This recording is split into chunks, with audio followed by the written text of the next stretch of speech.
Tail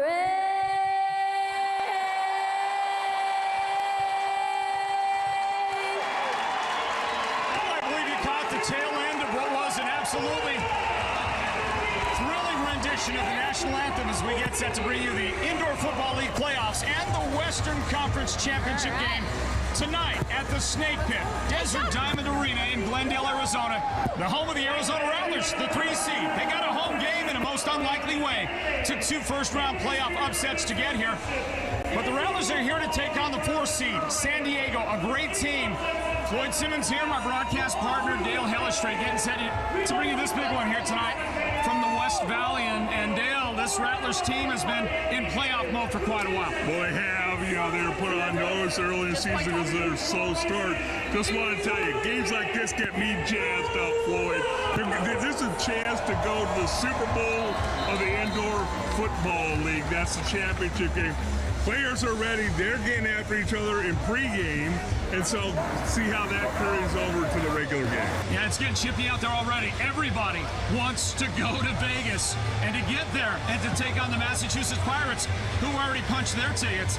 One of these teams has to come out victorious tonight. Somebody will, and we'll be here for it tonight on our broadcast of the Indoor Football League and Arizona Rattlers football. Meanwhile, down on the field, it's time for the coin toss. There's going to be a special moment spent with the owner of the Arizona Rattlers. His name is Ron Schertz, and along with his young son and family members, he is down on the field right now.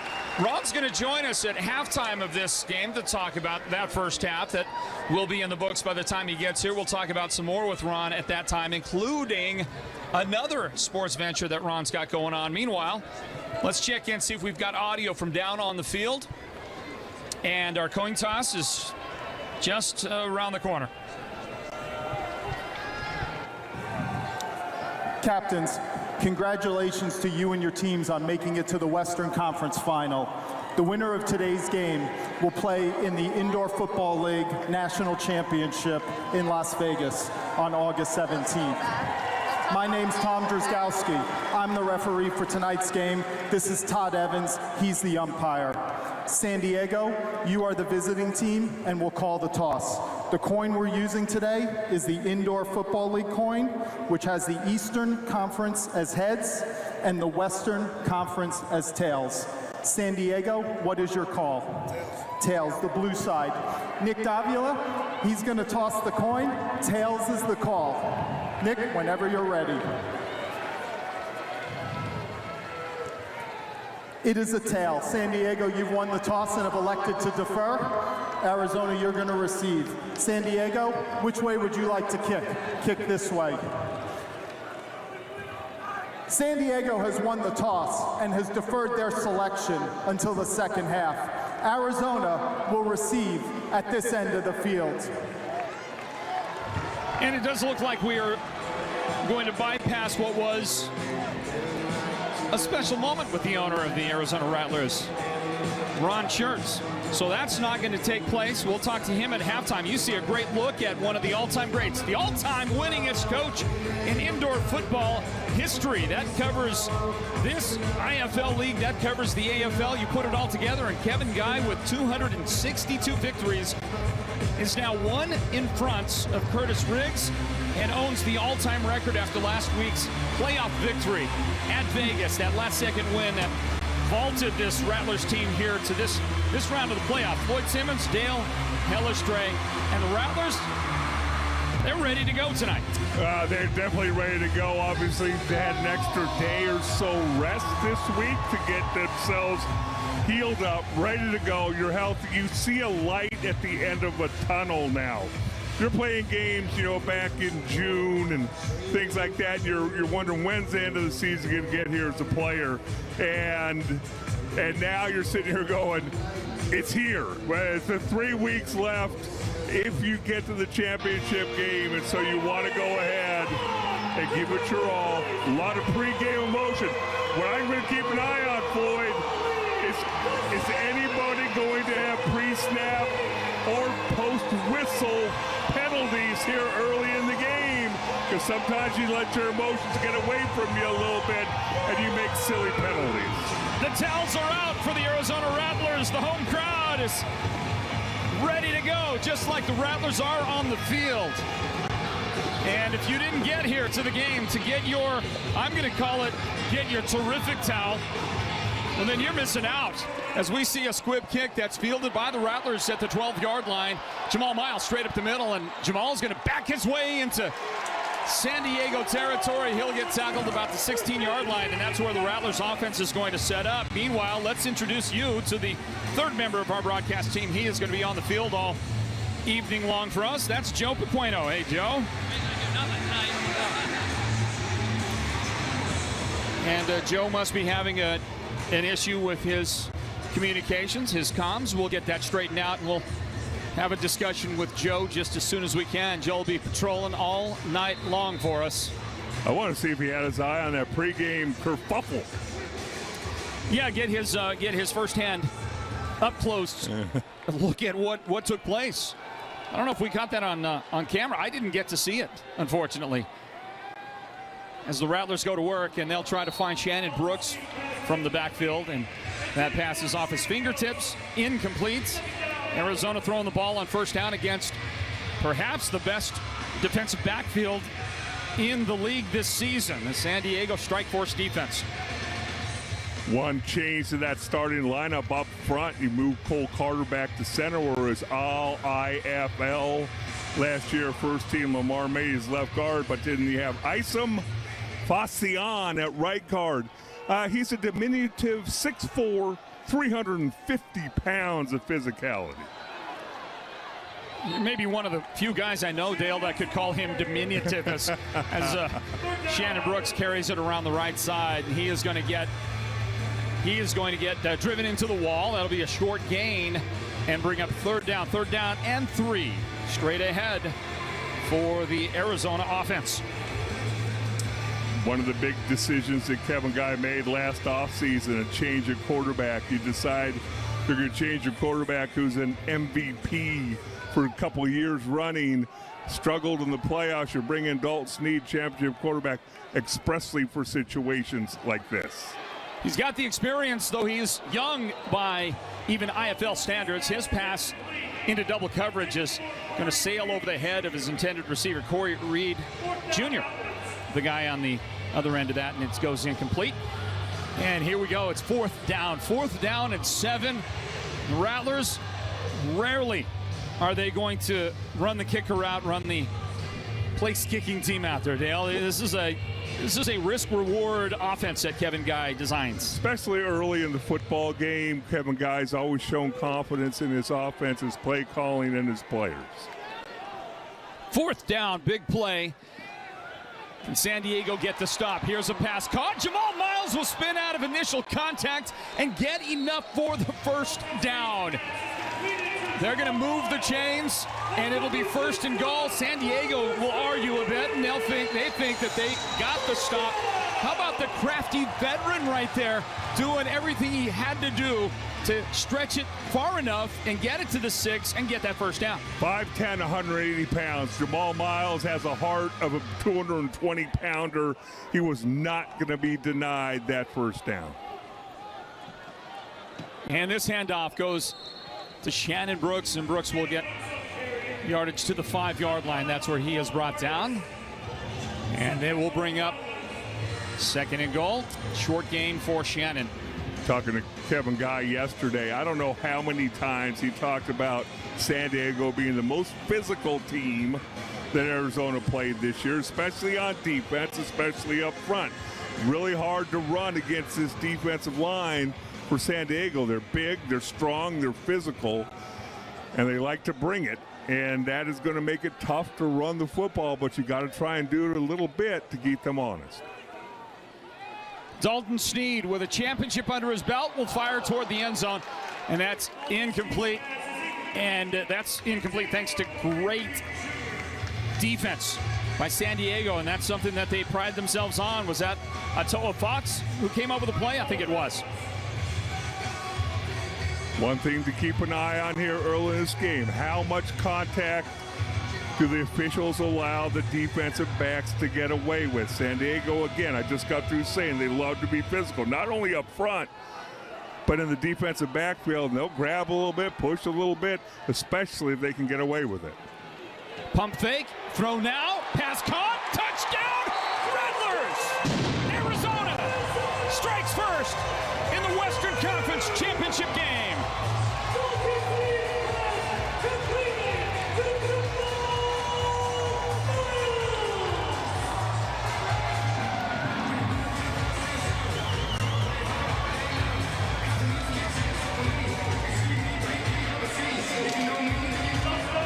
Tremendous job being patient, standing back there. Dalton Sneed pump faked a couple times. Great protection up front.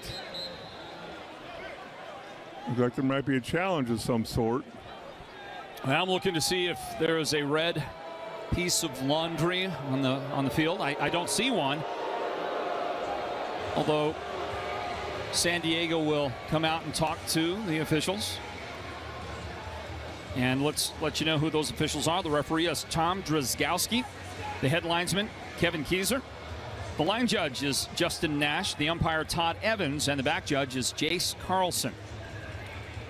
And there's a lot of things you can challenge in the indoor football. You can challenge offside. You can challenge a number of things. So maybe they were asking if they saw something and they'd like to see if that's a legal challenge. The officiating crew said, let's play ball, kick the extra point.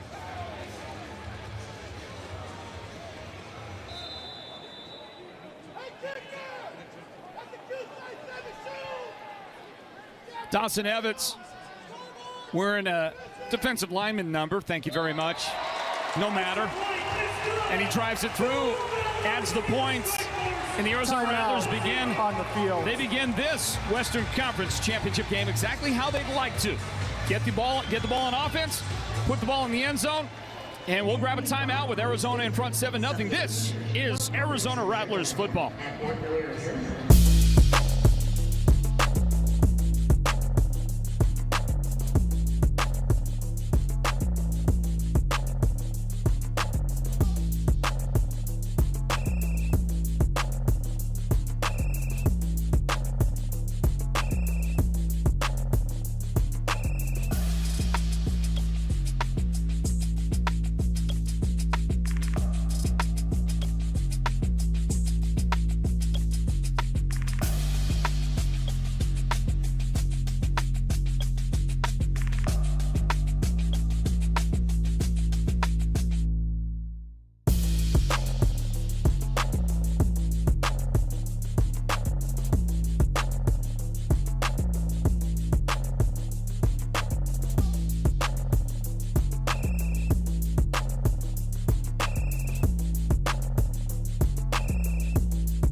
So it's the Arizona Rattlers that get on the scoreboard first here at home in the championship round of play. The winner of this game gets to face Massachusetts. How about the Massachusetts Pirates? They get into the championship game. They went into the conference championship with a 9-8 record. It's been a struggle for a couple of these teams. The Rattlers struggled early on this year. Kevin Guy lamenting at one point as you watch the special teams make a great play. Marker comes out. Look at the first guy there. First guy there has been identified by Kevin Guy as maybe the toughest guy on the team. Niger Jackson was at the tip of the spear and on special teams making that play. And let's find out what Tom Drzgowski has to say. During the return, holding San Diego number 9. Penalty is half the distance to the goal. First down. All in all, works out just fine for the Arizona Rattlers. Special teams going to play a bigger role in bigger games. Great kickoff, great coverage. The Rattlers have shown a propensity this year to break down every once in a while kickoff coverage. Tremendous job on this first one. And 38-year-old quarterback Nate Davis might be the MVP in this league this season. He'll take his first snap today and fire complete. And enough for a first down. Pass is caught at the 14-yard line, hauled in there, and San Diego will move the chains. 6'2", 225 pounds, not known for running the football very much, but I tell you what, I don't know if I've seen a more accurate thrower of the football in the indoor game than Nate Davis. And I believe we've corrected our comms issues to the field, so we've got a chance to check in with Joe here in just a moment. Nate Davis, and he'll pump fake, throw back the other way, and that one's going to sail incomplete. It'll be second down and 10 on the way for San Diego as we do introduce you to our third broadcast team member today. That's Joe Pequeno. Hey, Joe. Good evening, Floyd. And what a great start for the Arizona Rattlers. Two local products hooking up. Dalton Sneed playing his high school ball at Horizon. Jamal Miles at Peoria High. And for Dalton Sneed, he knows the history of the Arizona Rattlers, the winning tradition, and he wants so much to bring a championship to the Rattlers for Coach Guy, the community, and the team. And I asked him this week, what's it been like for you? He says his phone is blowing up. He's got 100 family and friends in the house watching this one. And by the way, Floyd, does that hat make his head look small? I've always wanted a hat just like that, Dale. Now, that might not fit you, Dale. Might look like a normal-sized baseball cap. It just might. Davis to throw under pressure, and that one is going to be too much. Boy, the coverage downfield was fantastic by the Arizona defense. Jermaine Dobbs was in on the play, and he'll get his name exercised a lot today. And was that Rashad Yates, the defensive lineman, dropping way back deep in coverage? Yeah, because they're only rushing three. They're bringing Connor Taylor, linebacker. Remember now, Nate Davis, for as accurate as he is, he's not elusive. So you can bang him around. That's going to be the Rattlers' #1 goal, especially here early in this first quarter, is to get to him, make him feel him, bump him a little bit, hit him if you can. Davis quickly, left side. That one's caught short of the first down, but a nice pickup nonetheless. Mari Alexander, I believe, was in on the play for the Rattlers, and on the receiving end, Arthur Jackson hauls in his first pass today. When we were talking to Coach Guy yesterday, the one thing that stood out to me when he was talking about the accuracy of Nate Davis, he said, spoke to his defensive backs all week long. He said, hey, a 6-inch window for Nate Davis means he can complete a pass. We've got to be blanketing on the coverage. We've got to be all over these receivers because he can complete the football against just about anything. Davis throws. That's a good-looking pass. That one is caught near the goal line.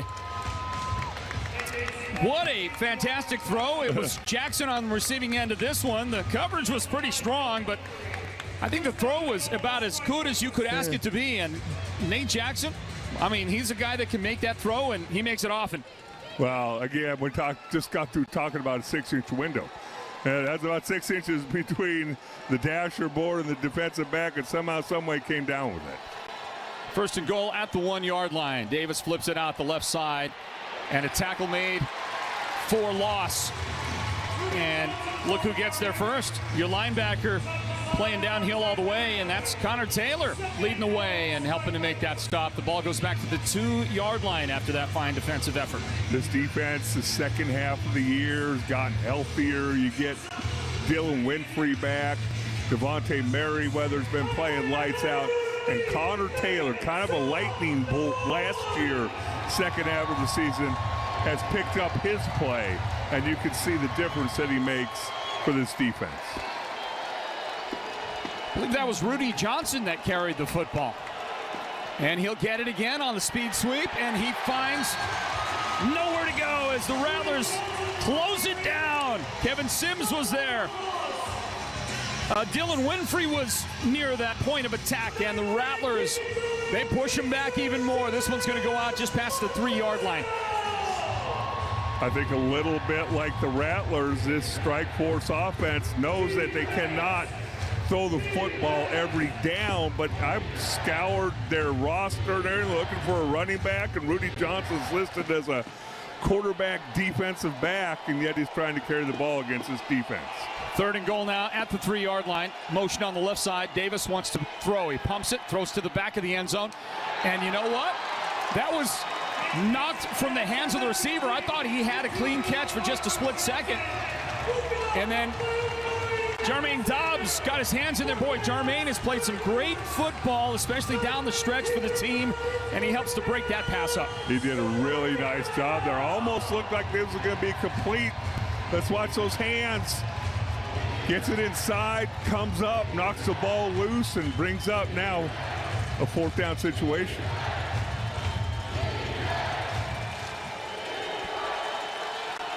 An early goal line stop would be just what the doctor ordered for this defense. Arizona in front by 7, and that'll be a false start. Everybody got the early jump. The center was a little late in getting that one snapped. False start. Offense, number 3. 5-yard penalty, 4th down. The old adage is sometimes, Floyd, you don't, in this league, you don't mind a few extra yards if you're going to throw the ball, because that gives you more area to have to cover defensively. But this defense right now is fired up. Rod Perry in the middle. He's working on that center, Clayton Bradley, and bringing pressure on every down. So the ball pushed all the way back out to the 9. 4th down.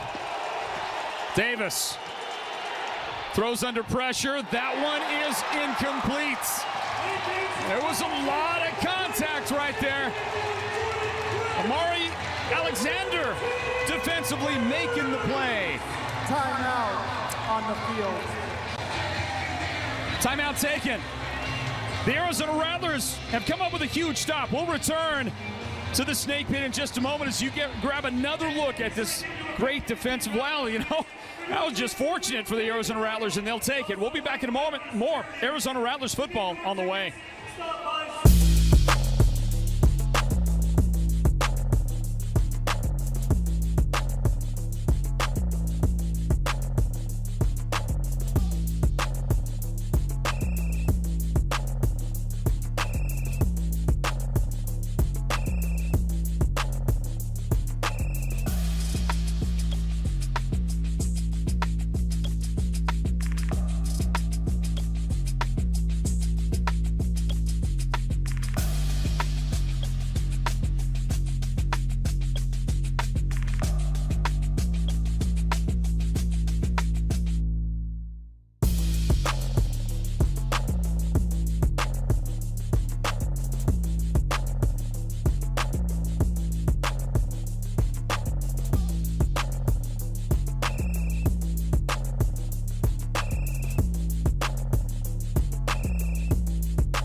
Huge stop early in this one for the Arizona Rattlers defense, and that's one of those metrics that Kevin Guy pays particular attention to. How many times can his team get a stop? And they've been getting a lot of them lately. You saw a couple of good plays turned in by Jermaine Dobbs in that goal line stand. I want to ask Joe Pequeno in a moment about what Jermaine's play has meant to this defense lately, and we might get a face mask here on a carry by Shannon Brooks. I don't see any laundry out. But Joe Pequeno, how about the play of Jermaine Dobbs in this Arizona defense? Yeah, Jermaine Dobbs really stepping up. What a great first stand by this defensive unit. Give us kind of the perspective of that first stop. You know, we just got to play physical. You know what I'm saying? We know they got decent receivers, but the objective is to be physical, play fast. Jermaine, for you personally, what a great year you've had. 3 interceptions, 16 pass breakups, second in the league. What's been the difference for you? God. I give everything to God. You know what I'm saying? Like, without him, I wouldn't even be here right now. There you go. Jermaine Dobbs stepping up for the Rattlers. And here comes the offense. That one caught.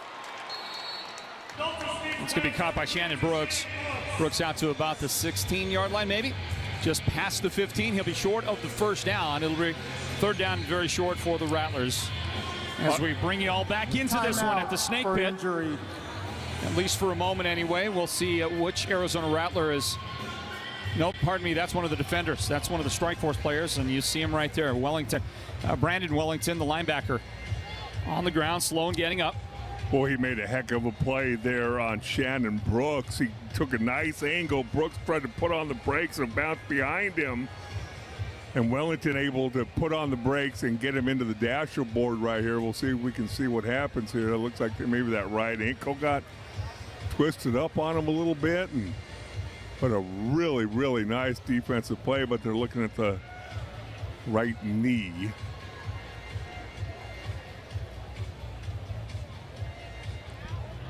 Yeah, they're having a close look, and the question will be who will take over in the middle of that defense. Always a critical position to lose, and gingerly, at best, Wellington making his way off, and that's never good news. San Diego fans cannot be happy to see that sight right there.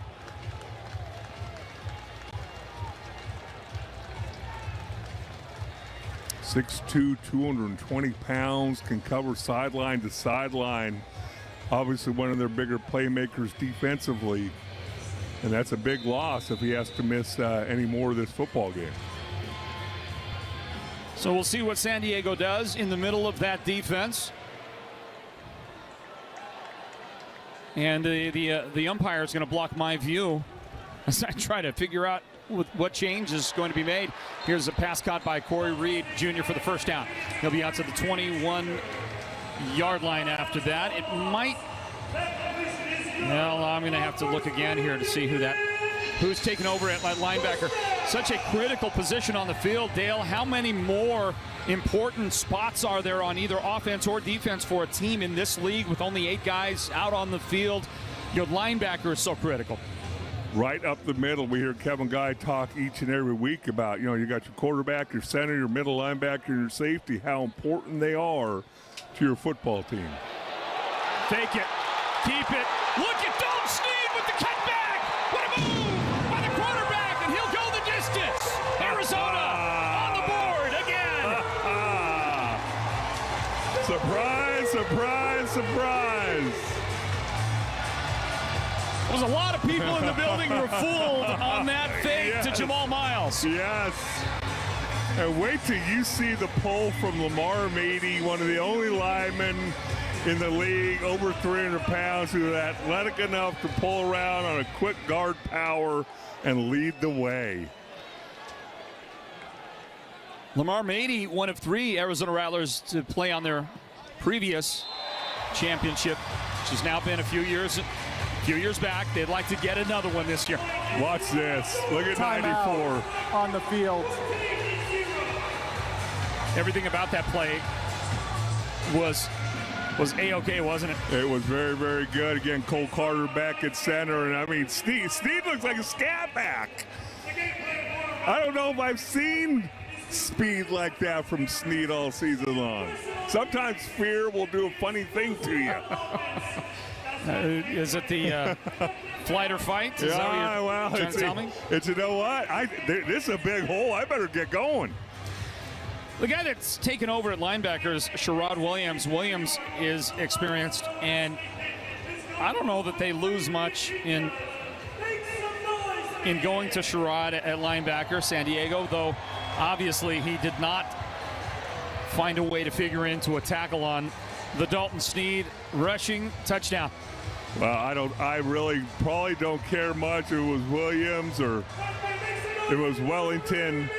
You get You get Lamar Mady, who's I'm sure in line for first or second team all IFL offensive line again in the open field. And ladies and gentlemen, I just got to explain, that's a difficult block for a 310, 315-pound dude in the open field against a 220-pounder. And just a tremendous job buttoning him up and opening that hole.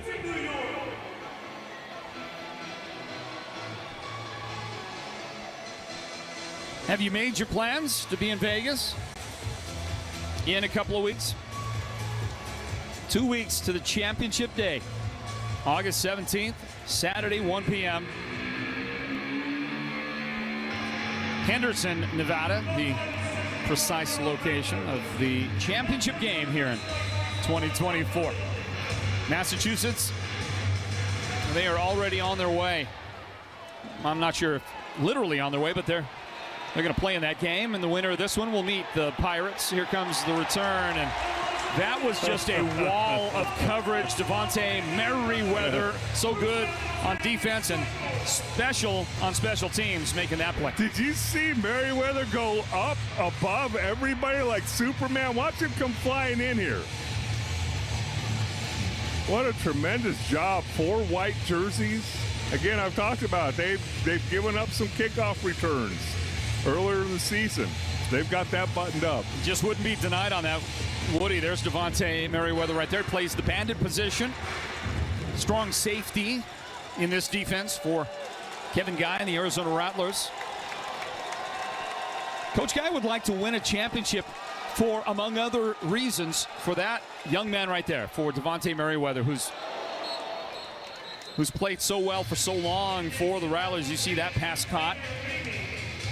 And that'll be enough for, well, it's going to be short of the first down. Xavier Amy hauling the pass in over the left side. Devontae Merriweather has been a long-time veteran with this team, and the real long-timers here, there's about 4 of them, Dale, and 3 of them have won a championship as a Rattler. Devontae, one of those guys that just hasn't quite got that ring yet, and I know Coach Guy would like to help him get one.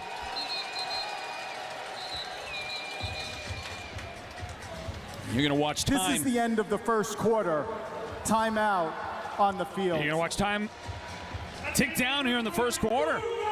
And what a start to this one.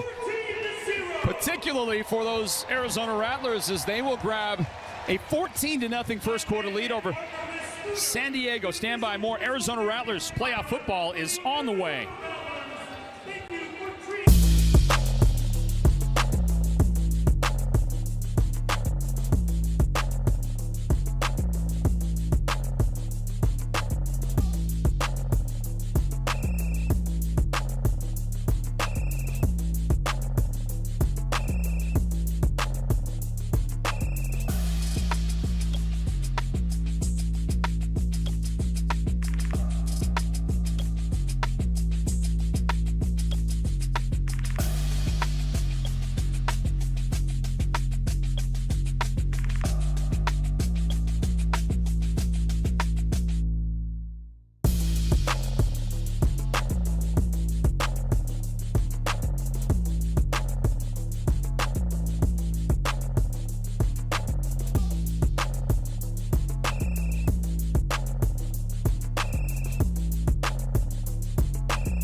Back into the West Valley, everybody. Welcome back to the Snake Pit, the home of the Arizona Rattlers. This is Desert Diamond Arena.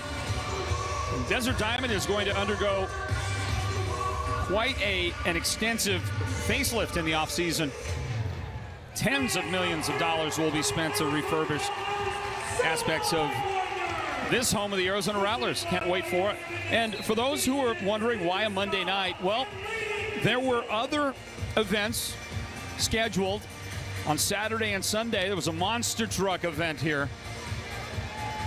One of the reasons I know that is because out in the loading dock area of the arena, Dale, there are some very smashed vehicles out there lining the wall. And they warned us as we came in today, they warned us as we're driving in that there's a lot of broken glass and other stuff, and you better be careful.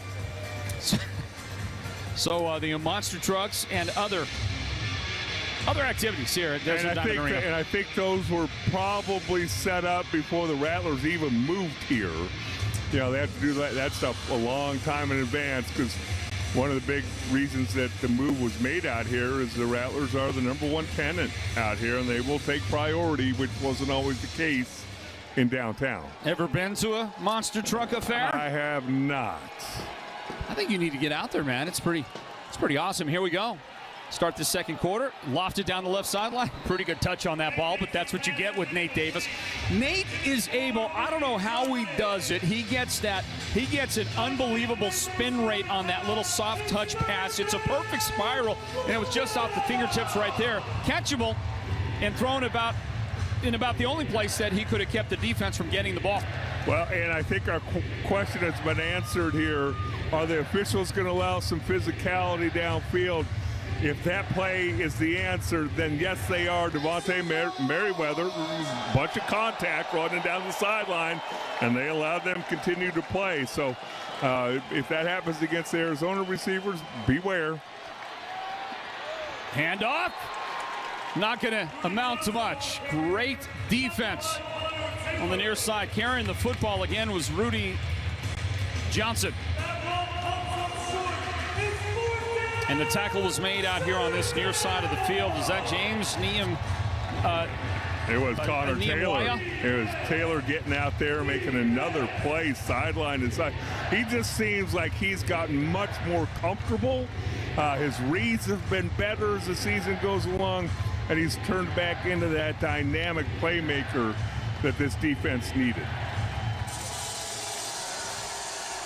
So it was Taylor that registers the tackle. A very short way to go here now. 4th down and 1.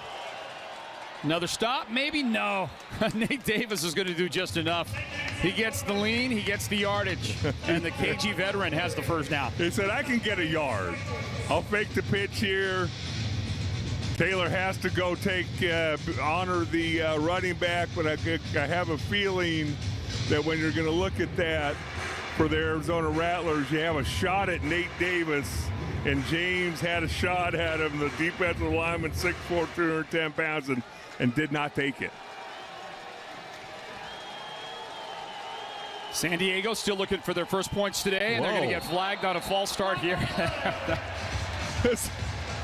Wow. That was a real delay right there. False start. Offense, number 4. 5-yard penalty, first down. Let's check in with Joe Pequeno down on the field. Hey, Joe.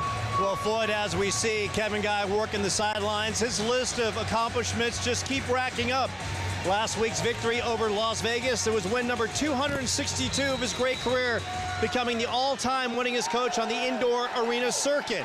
He has such a passion and commitment to the game. He said he learned it from his father, who said, if you're going to do something, give it 100%, sign your name with excellence. And Coach Kevin Guy is doing just that, and he's looking forward to getting that 300th win and setting the bar even higher for other coaches to follow. Pass completion and another first down for San Diego. Well, really nice job getting him down on the ground. Almost looked like he was going to break loose. Able to get him down on the ground. It looked like Jermaine Dobbs hanging on for dear life gets him on the ground. It's Arthur Jackson that hauled in the pass. That'll be his 3rd catch of the day. And this one is going to this one's going to send the receiver. Was that Jackson again? I think it was. Sends him over the dasher board as he Did you just see how easy he hurdled the dasher board? My goodness. So athletic.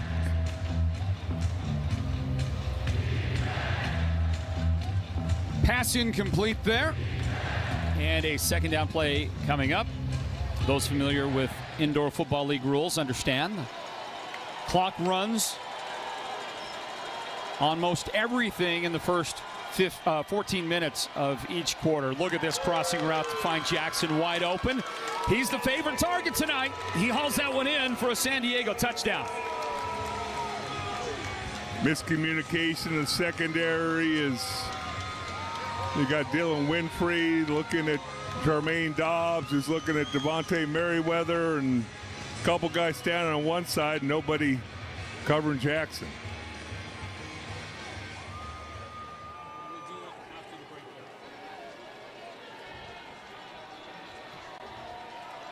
Took a while for San Diego to get their first points today, but on their third possession of the game, they were able to cash it in. Here comes the point after try. The kick is up.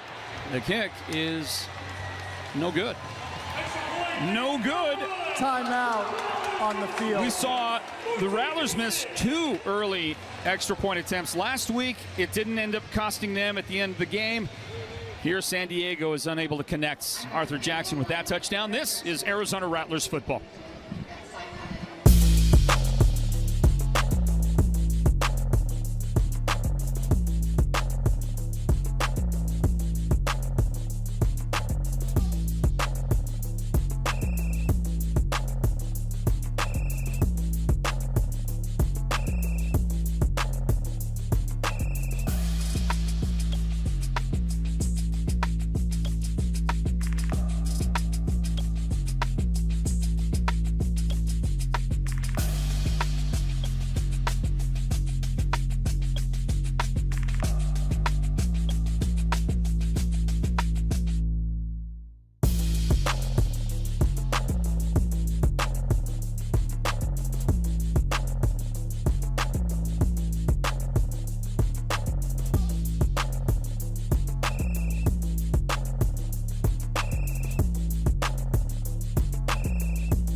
Welcome back in. Welcome back to the West Valley, as the locals would call it out here. Some people would say East LA. Can you smell the ocean breeze out here, Floyd? I'll tell you what I did smell. We got some fires burning in this state. And on the way in, we got to experience a little bit of that. So, really? Yeah. Be careful out there. I mean, Yes. you're coming down from God's country. Yeah.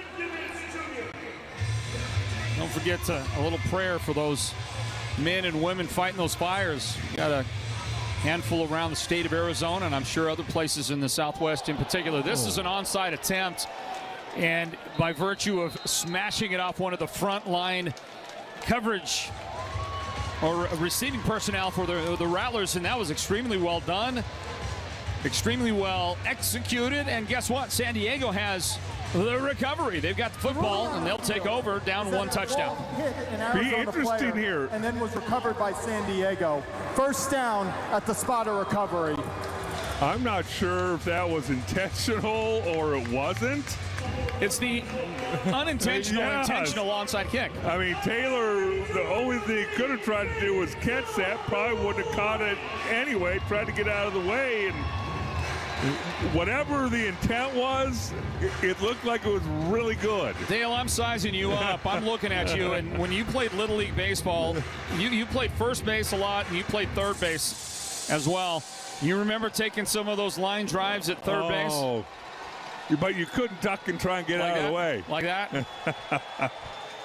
That stung a little bit. Roughly the same thing. Look at the crossing route catch made by San Diego. Devontae Merriweather is there to wrap up the receiver, and the guy that hauled it in, Rudy Johnson, with his catch there, and that'll be second down on the way. Watch this again. Sims drops right into the zone, almost has the interception there. Tremendous job, though, by Nate Davis getting rid of the football underneath the coverage. Again, Kevin Guy in this defense trying to change things up on Nate Davis, give him some things that maybe he's not as comfortable with or hasn't seen for a while.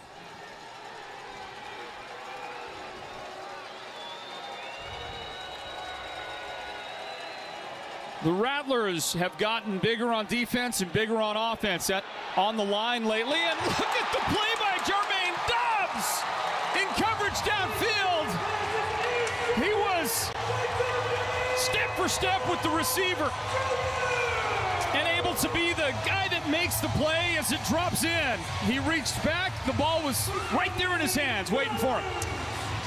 First play of this series, they drop Sims. This time they bring 4, Connor Taylor. The ruling on the field is that Arizona intercepted the pass. His momentum was stopped at the 1-yard line. Ooh. First down, Arizona. Ooh. Yeah, I think you can replay that if Kevin Guy chooses to. But Connor Taylor gets a shot also on Nate Davis as he's releasing the ball. I don't know how you can tell me that that was not momentum on the goal line. But you don't intercept Nate Davis very much.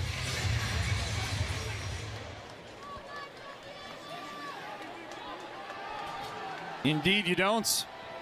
Arizona in front 14-6. Handoff to Shannon Brooks, and Brooks is driven into the wall. He'll have right in the vicinity of a 5-yard gain on that play. See this again. Takes a shot right there. Gets up kind of gingerly. When he got control of that ball, that left foot was in the end zone from my viewpoint.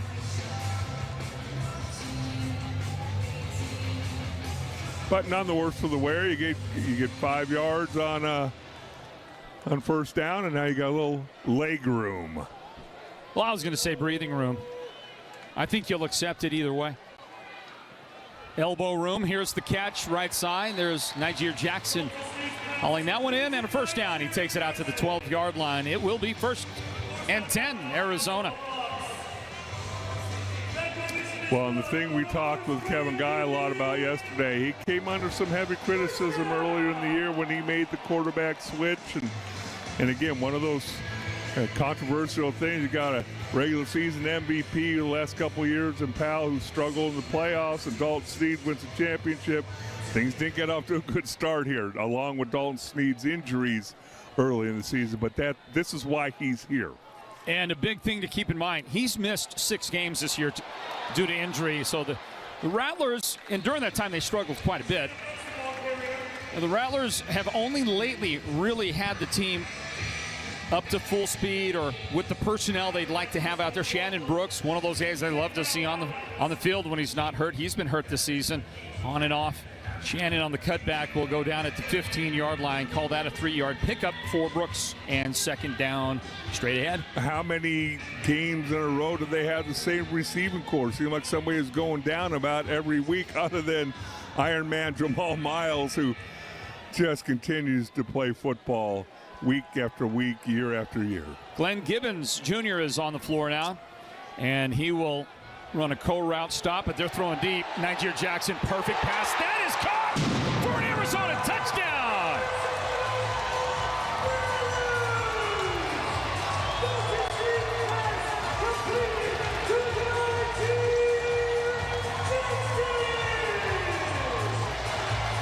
The great start for Arizona continues as Dalton Sneed drops it right in the bucket. What a beautiful pass. Make sure you give some credit up front. This took a long time to develop. Great job by that offensive line.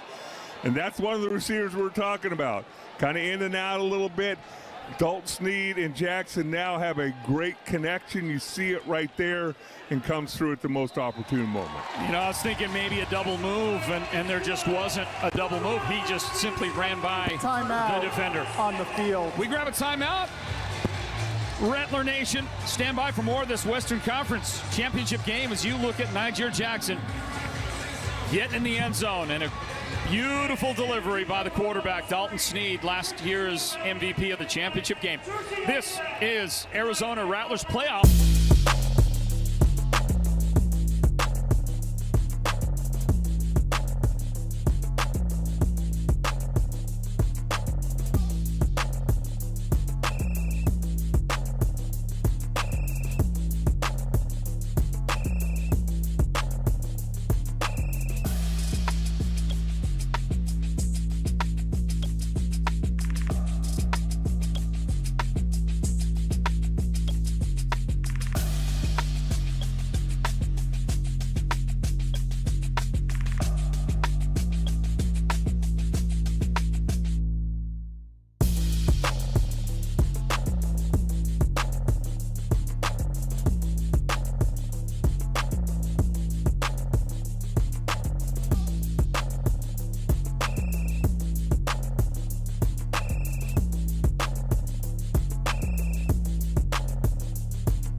Coming up at halftime, a chance for us to speak with the owner of the Arizona Rattlers. Ron Schertz is going to join us for a conversation.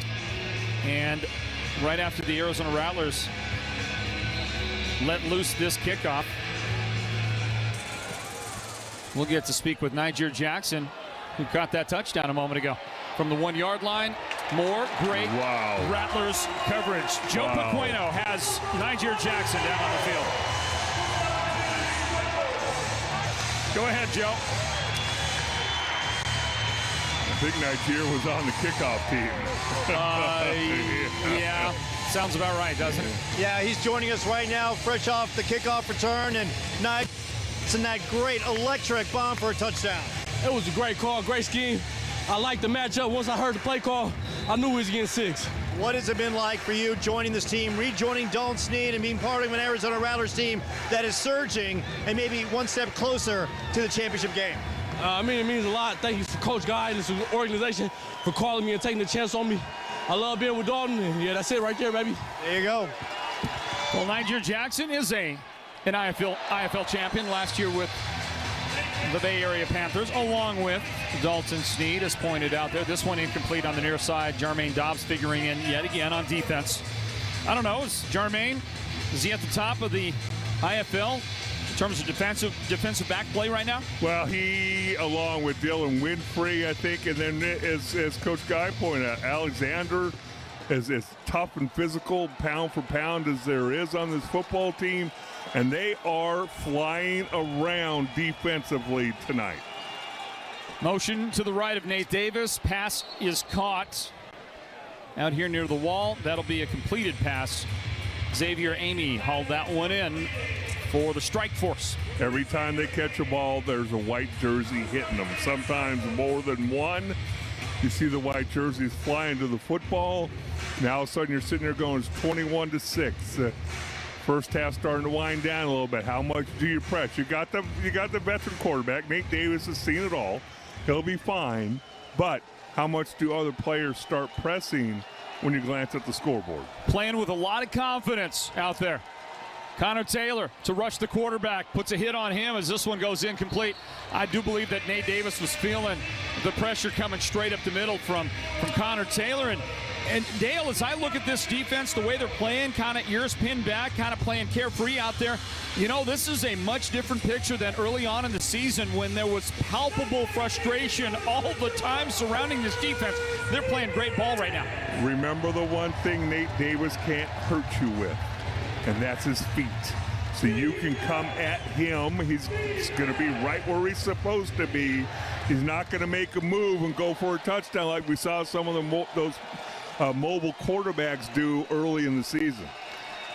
So second down, and Davis to throw again deep, and we'll get pass interference. Jermaine Dobbs, we gave him some props, and he deserves all the props he gets, but this time he wraps up the receiver. That'll be pass interference, and you'll get a first down out of it. Pass interference, defense number 5, 15-yard penalty, automatic first down.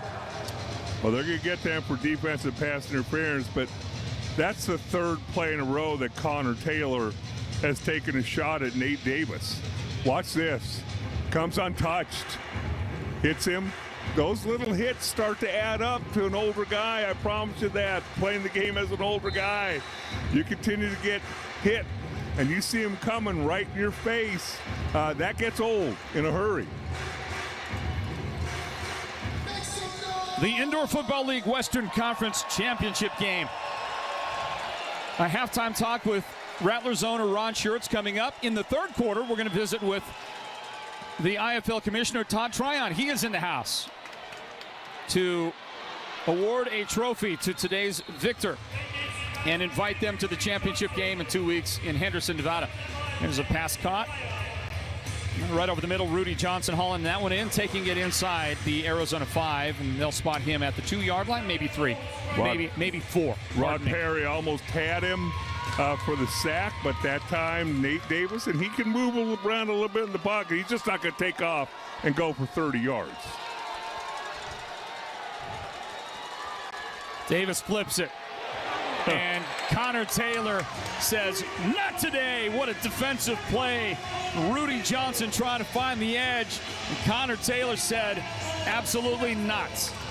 Let's give a little credit to this to James. Help me with the last name, Naiwama. Number 97, what he's doing, he's keeping those offensive linemen off of Connor Taylor here on side center. That's Clayton Bradley. Can't get to Connor Taylor. Free run at the running back. Makes a really nice form tackle. Nehemiah. I'm going with James. Is the actual pronunciation, and at 6'4", 310, I call him Mr. Nehemiah.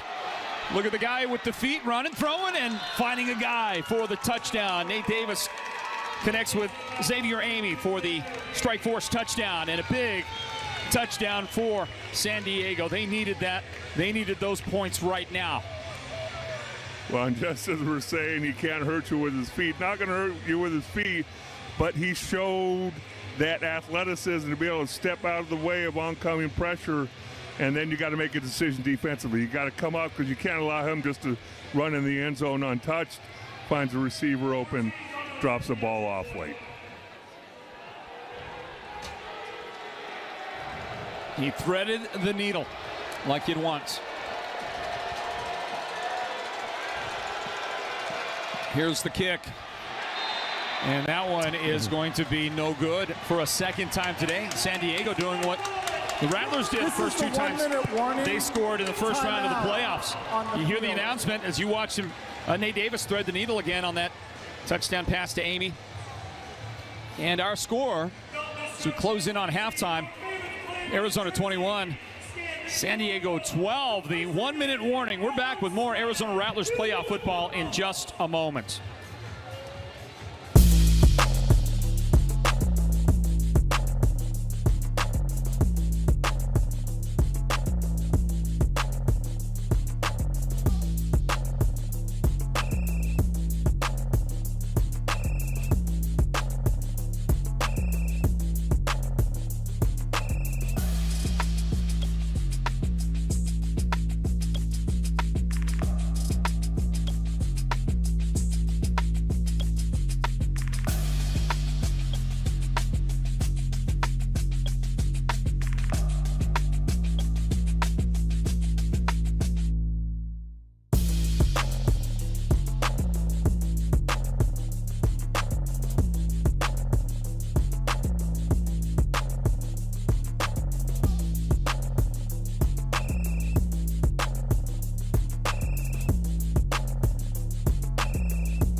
Hey, the house is rocking here tonight in Glendale. I can go another 62 years with not glancing up and seeing what I just saw from Floyd.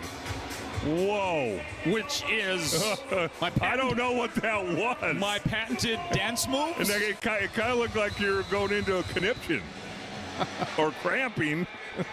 It's interesting how much that sounds like my wife. She's a lot prettier, I'll guarantee you that. Here we go, final minute of the first half. Jamal Miles hauls it in 7 yards deep, and he is going to get through that first wave, goes down at the 15-yard line. He was just that close to breaking it for a big return. Late flag comes in after the tackle was made at the 15-yard line. We'll have to check in on that one. 57 seconds remaining in the first half of the Western Conference Championship game here in Glendale. The Arizona Rattlers, the number 3 seed, knocked off number 2 Vegas last week, scoring on the last play of the game. Walk-off touchdown. After the play was over, there were unsportsmanlike fouls by both teams. Unsportsmanlike conduct, San Diego, number 9. Unsportsmanlike conduct, Arizona, number 24. Those fouls will offset. The kick will count. It'll be first down, Arizona. That is both of the players' first unsportsmanlike fouls of the game. You know, Dale Hellestray, one would argue that your commentary on my dance moves a moment ago is a little unsportsmanlike. Oh. Or some would argue that it was truth being told. Some would say it was it needed to be said. All I'm saying is that dance move probably should stay in Sholo. Well, thanks for joining us, Rattler Nation, and all of you football fans from across the IFL. I would imagine we have a number of Massachusetts Pirates fans in the audience tonight. Find out who they're going to face in the championship game after they took care of Green Bay last week. You had the upset there. You had the road playoff win as we get this. Pass caught by Corey Reed. It'll be short of the first down. I mean, it's the road teams. That's something that I know Kevin Guy is thinking about a little worried about it. The road teams in these playoffs keep coming up with victories. You had Massachusetts. Last week it was Arizona and San Diego, both road teams that got playoff wins, as this one is caught by Niger Jackson, and that'll move the chains. A short pickup, but a first down for the Rattlers as they go into San Diego territory. What's fascinating is both teams, you can tell they're very well coached, and Kevin Guy was just singing the praises all interview long yesterday about Coach Taylor and his coaching staff in San Diego. They both have 3 timeouts left. Might not even matter if the Rattlers can continue short passing game, picking up first down. And Glenn Gibbons will take it to the 7-yard line after hauling in that pass. He found a soft spot in the zone, turned it up for the gain that produces another Rattlers first down. Remember how the Rattlers struggled so much right here in this part of the field for so long this season, Dale? It seems like they have remedied all of that. They are much more efficient and much more effective inside that red zone, inside the 10-yard line. You can see the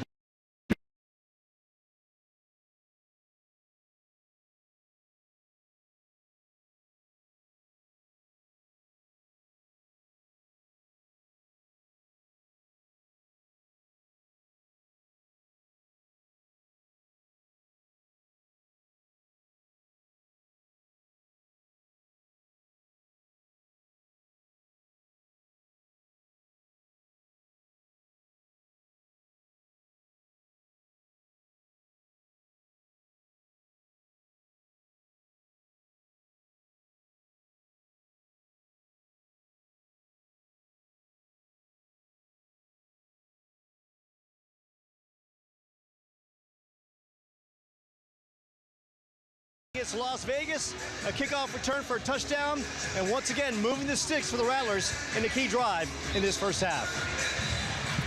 Arizona has it at the 7-yard line of San Diego.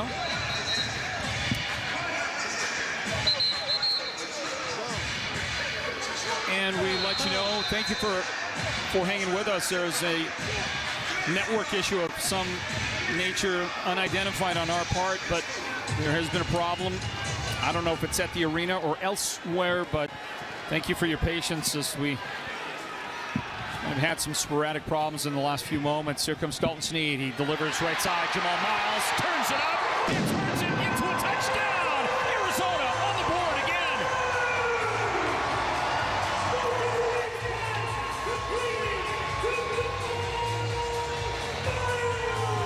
made it look really, really easy, but boy, that was a nicely devised play by Coach Kevin Guy, executed by Dalton Snead in this offense.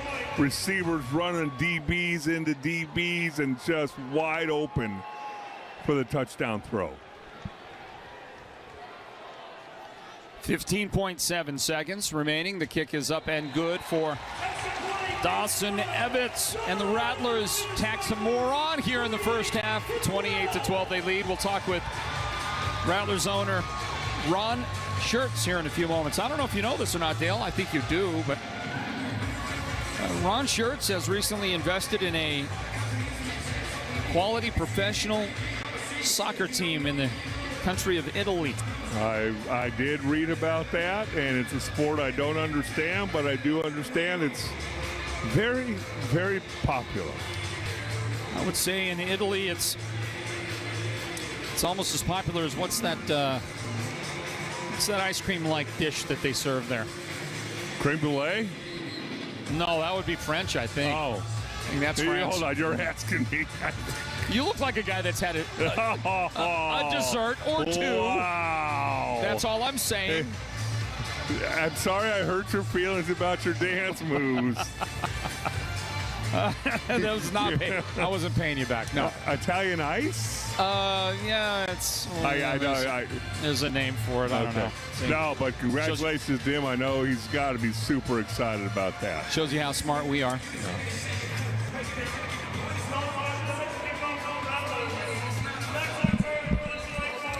We'll be talking with the owner, Ron Schertz, here in just a few moments. Football fans, Rattlers are having a great first half.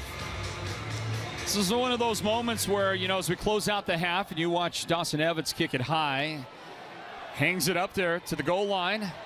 Plenty of time for coverage, and you know what? I'm telling you. I'm telling you that Elijah Lilly really wanted nothing to do with the coverage team, did he? He kind of nestled into that one. You've seen 4 white jerseys surround the returner on every kickoff tonight. They've swarmed him, and at some point the returner's going to say, you know what? I don't want any of this right now.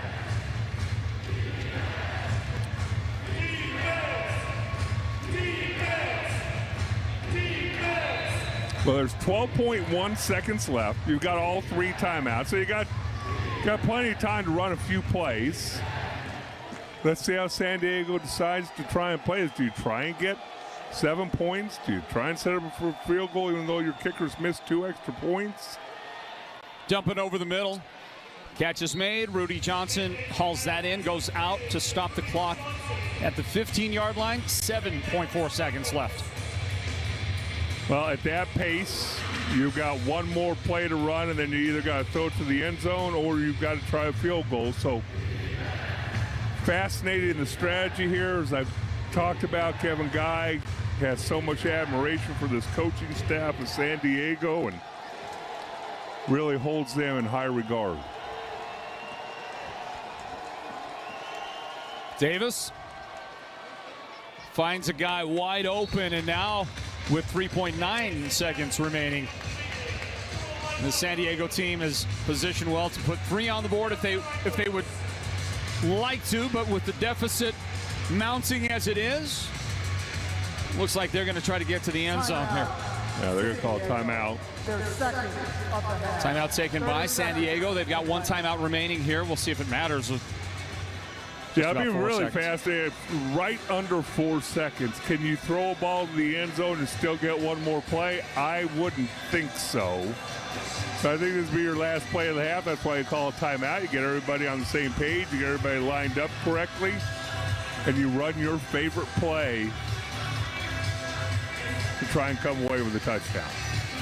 So this is where the chess match really elevates, right? I mean, you know, they've looked at film. Oh, yes. Try to get a good idea what are they going to do in this situation, and now the guessing game proceeds. Well, and the importance of this play. The Rattlers stop them. Momentum's on the Rattlers side. They go in up 28-12 and feeling really good about themselves. Conversely, if Nate Davis completes a pass here in the end zone, it's a touchdown. San Diego goes in with a heap of momentum, and this is what makes this game so fun. 3-syllable word right there, Dale. Well executed. We'll see if the defense can execute Kevin Guy's strategy here on this play. It could be the final play of the first half. Down the seam it goes, and that was well designed. You know, they called the right play. The receiver was open, but Nate Davis uncharacteristically could not. He just couldn't find him. Jackson had the ball come off his hands, off his fingertips, and the clock shows 0.5 seconds. Which is fascinating to me, Floyd. I pointed this out earlier in the season. Part of home field advantage should be that clock should be at 0. and the officials should be made to go back and look and go, okay, we'll put 0.5 of a second on the clock. Not there's 0.5 of a second clock left at home. I get you. The home field advantage. Yes. It was Elijah Lilly, I correct myself, not Jackson, that couldn't bring the pass down. Here's a field goal try after successive misses on points after, and this one, the field goal at a much greater distance, and now with a dust-up going on the field, I'm still trying to figure out, was the kick good or not? I think they said it was good. They haven't put the points on yet. At least the kicker responded like he finally made End one. of the first half. Yeah, the kick definitely good then, and so that'll trim the lead down a bit. 28-15 going into halftime, and some pretty unhappy Rattlers. Meanwhile, we're going to grab a quick conversation with the head coach. Kevin Guy will give us his thoughts on his team's performance, and the guy that will direct all that is Joe Papueno. Hey, Joe. Coach, they get a field goal right before the half, but your defense with a couple big stops, Jermaine Dobbs with that big interception. Your thoughts on your defensive performance? Yeah, we're playing okay. We got to play a little better. We got to tighten some things up. They should have had a touchdown right there. We blew a coverage, but overall, I'm pleased with the effort. But they get the ball second half, so we still got a ball game here. Offensively, you score in every possession. Dalton 3 touchdowns, also runs another one in. Young man on point, Coach. Yeah, we're being efficient right now as an offense, so we just got to keep playing. It's 30 minutes, so the score's 0-0 right now. Thank you, Coach. Rattlers halfway home, fellas. The famous score is 0-0 going into halftime. I Dale? absolutely love it. Boy, I sat in so many locker rooms, and as a grown adult, you're going, no, Coach, the score's not 0-0. You know what? That's gonna live on forever, for all eternity in football. We'll grab a timeout, break it down at halftime. The owner of the Rattlers, Ron Schertz, set to join us in just a couple of moments. Rattler Nation, don't go anywhere. This is Arizona Rattlers playoff football. Stand by.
back in, everybody, to the West Valley, the home of the Arizona Rattlers. It's the Snake Pit, it's Desert Diamond Arena, and here at halftime of this Western Conference Championship football game in 2024, the Arizona Rattlers have a 24-15 halftime lead. Welcome back in. My name is Floyd Simmons, and it's my privilege to welcome in the owner of the Arizona Rattlers, Ron Schertz, here, joining us again and celebrating a little bit. A great first half by the Rattlers. Yeah, we're not celebrating anything, as you know. This game is too quick and too much fun, and it's a great game, though.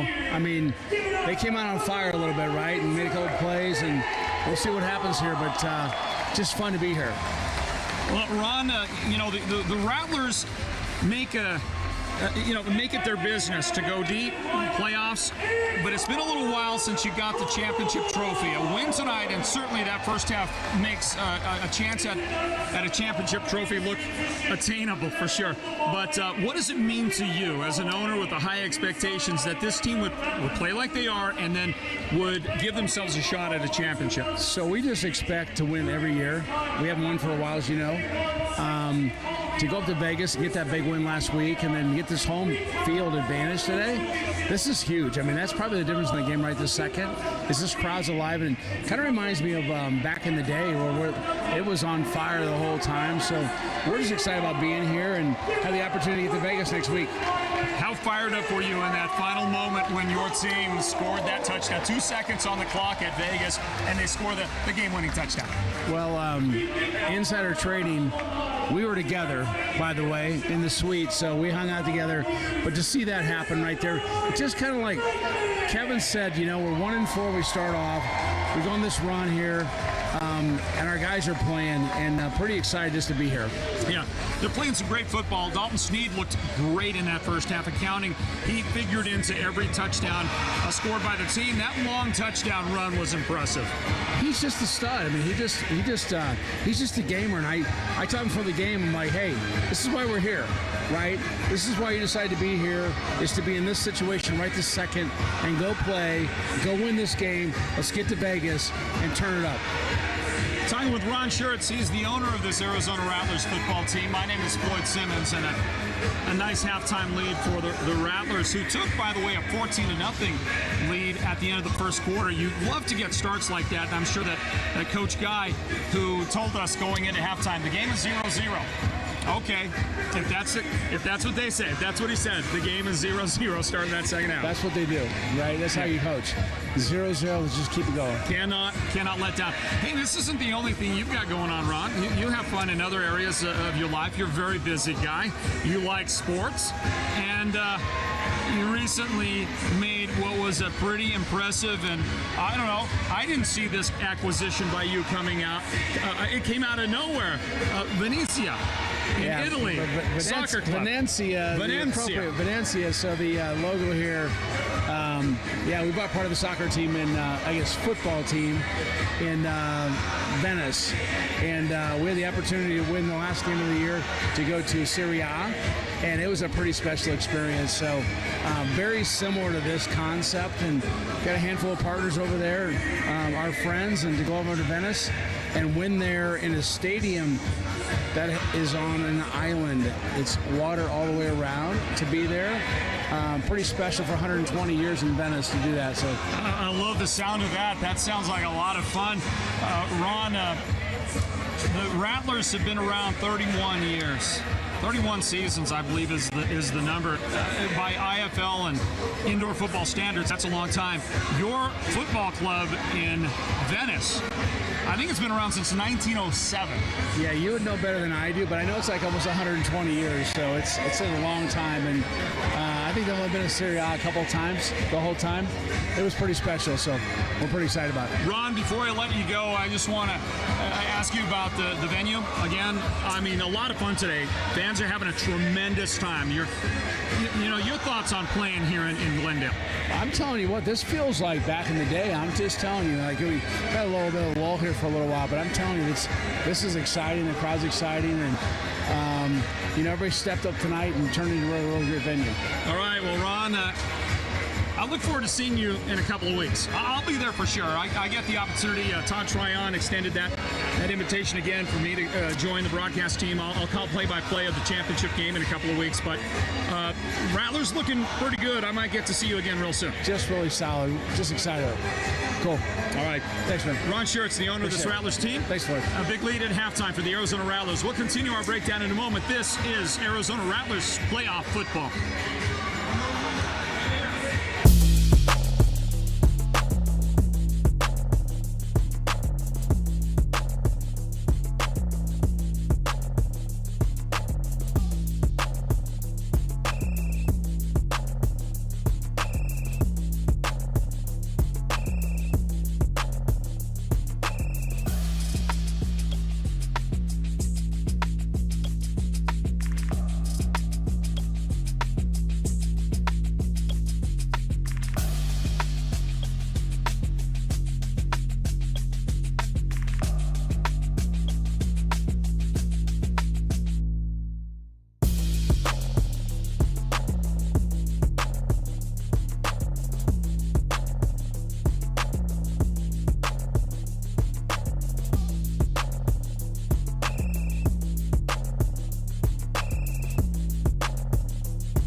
We are back, everybody. Welcome back into this broadcast of the Indoor Football League and a Western Conference Championship showdown here in 2024. Who gets to go play for the title in Henderson in 2 weeks? Will it be the Arizona Rattlers? Will it be San Diego, Arizona leading 28 to 15 as I correct myself from just a few moments ago. And looking for the reemergence of Kevin Guy as well from the catacombs down there.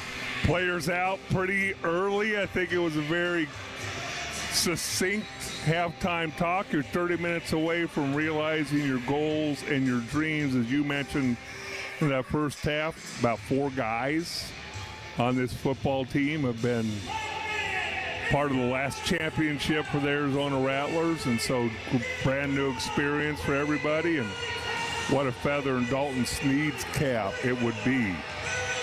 Leads 2 different franchises back-to-back to the championship game. Would be tremendous for this local product, coming home, playing in front of friends and family, and playing really good football at just the right time. Not everybody gets to play professional sports in their hometown or near their hometown like this. Special for Dalton, special for Jamal Miles. Yes.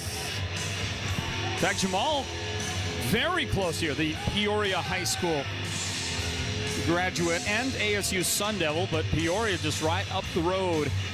That's Peoria, Arizona, not the one up there, Chicagoland. Hey, I'm going to be in Chicago. I'm flying into Chicago on Sunday. My son is going to report to his new school. Okay. He'll be going to Carroll University in Waukesha, Wisconsin, just outside in the suburbs of Milwaukee, and he's going to go play football there for the Pioneers. Congratulations. Indeed, thank you. Always fun to watch your kids play and continue to live their dream.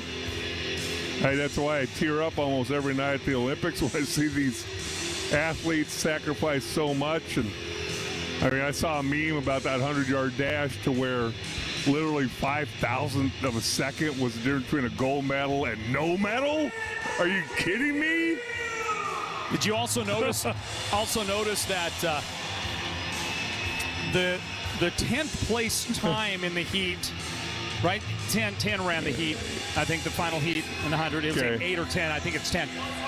That 10th place time was faster than Carl Lewis's gold medal run in the 80s. Okay, 1980. And Carl Lewis was one of my all-time favorite track athletes. Here's the opening kick for the second half. It's fielded at the 2-yard line. And as we've seen throughout this contest, a big hit on special teams, making a statement to start the second half. That entire coverage team, it seems like, came down and lowered the boom. Rashi Hodge also looked like that number, can't get that other number. 17, I believe. I believe that was Jackson again. Like they were shot out of a cannon. And the return man just really wanted nothing to do with it. Empty backfield for Nate Davis, and he throws to a spot. Nobody out there. There was contact. The official throws a late flag in, probably on the defense. That was kind of interesting. I was watching that exact spot. Pass interference, defense number 24. The ball will be placed at the spot of the foul, automatic, first down. Unless something happened before I glanced over there, I don't think there was a Rattler in that area. The receiver just fell down. I don't know if we have a shot of that. Look at the top of your screen.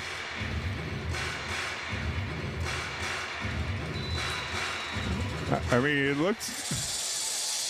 Yeah, I think Alexander impeded the progress of the receiver. You can't really see it on that angle, but I think the officials nailed it. Here's the catch, and then Dylan Winfrey with an immediate hit on Arthur Jackson III, 6 foot 195. He hauled it in and took it to the 25-yard line. One of the fascinating things to me here in this third quarter is what adjustments are the strike force going to make offensively? How are you going to give your quarterback maybe a little bit more time to throw the football with as aggressive as this Rattler defense is being?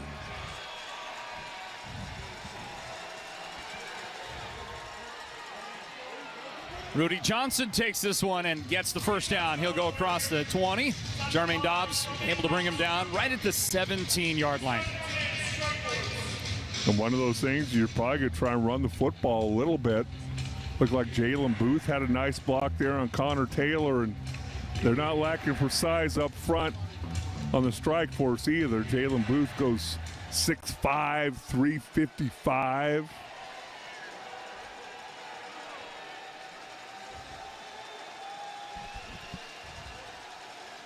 Motion for the strike force. Davis pumps, throws, and this one is almost intercepted by Dylan Winfrey. He spied it the entire way, had eyes on it, and just couldn't quite haul it in.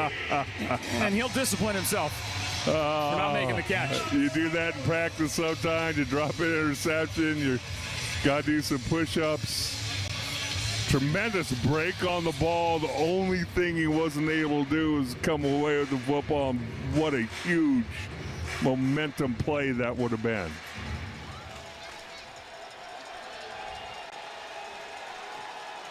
Second down and 10 now. Motion to the right of Davis. Throws down the seam and throws it right into the hands of Devontae Merriweather. Still on his feet across the 15 and the 10, and he'll house that one! Devontae Merriweather takes it back for the Rattlers touchdown.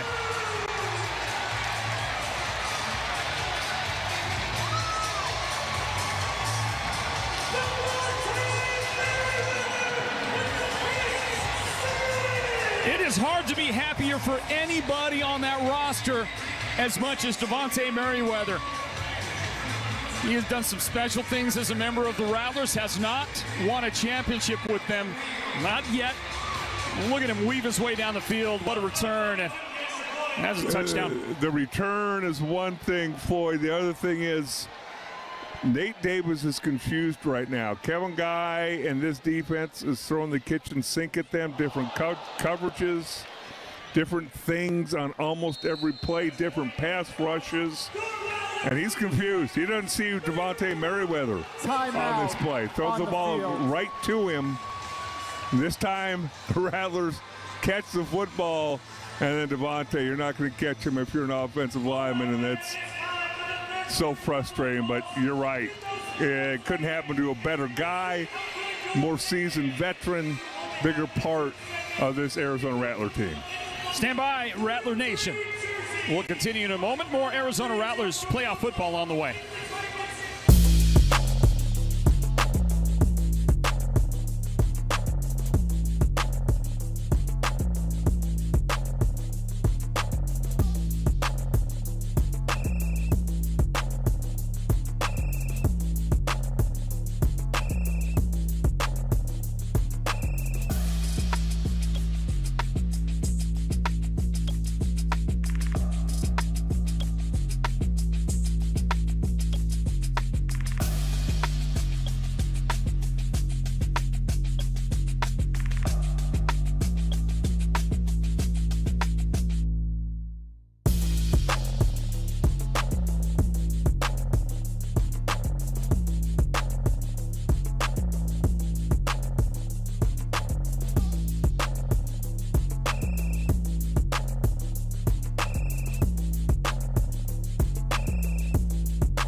So the Arizona Rattlers take one back on the interception by Devontae Merriweather. Coach Guy talked about him and mentioned that he would like to win one for Devontae. Long-time veteran that hasn't won a championship yet. And been so solid for so many years here and such an integral part of this Rattlers football team and community. High kick from 6 yards deep. Lily's got it, and he'll spin out of that tackle. And he stays on his feet a little longer than we had seen. He found a little room to run on that return, but bad news here. Niger Jackson is on the turf and not getting up. Timeout for injury.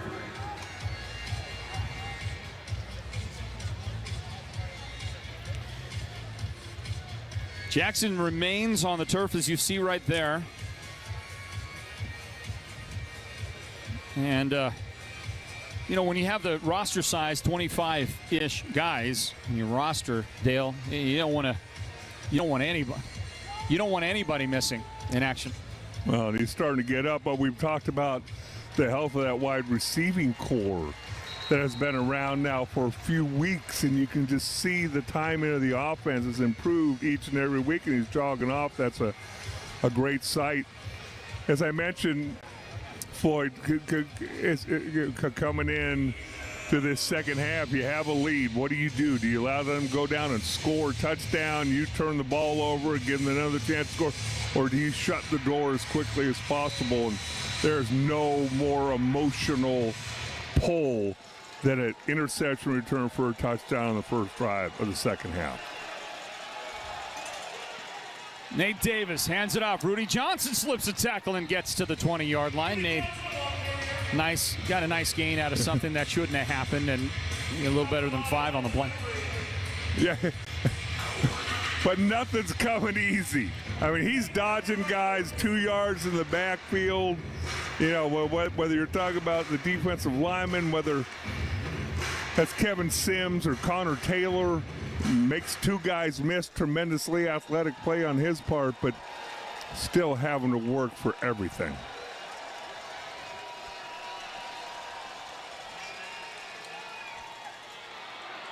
Johnson bottled up, but he escapes that. He's going to go down the right side, and a hit will drive him, an Alexander hit will drive him into the boards at about the 22-yard line. That's a first down. Well done, the reversing of the field right there. I mean, he was just caged up, but able to slip that and get the first down. 2 great individual efforts on his part, because Rod Perry right there did a tremendous job driving the center back into him, making him change his path, and somehow, some way, able to pick up the first down.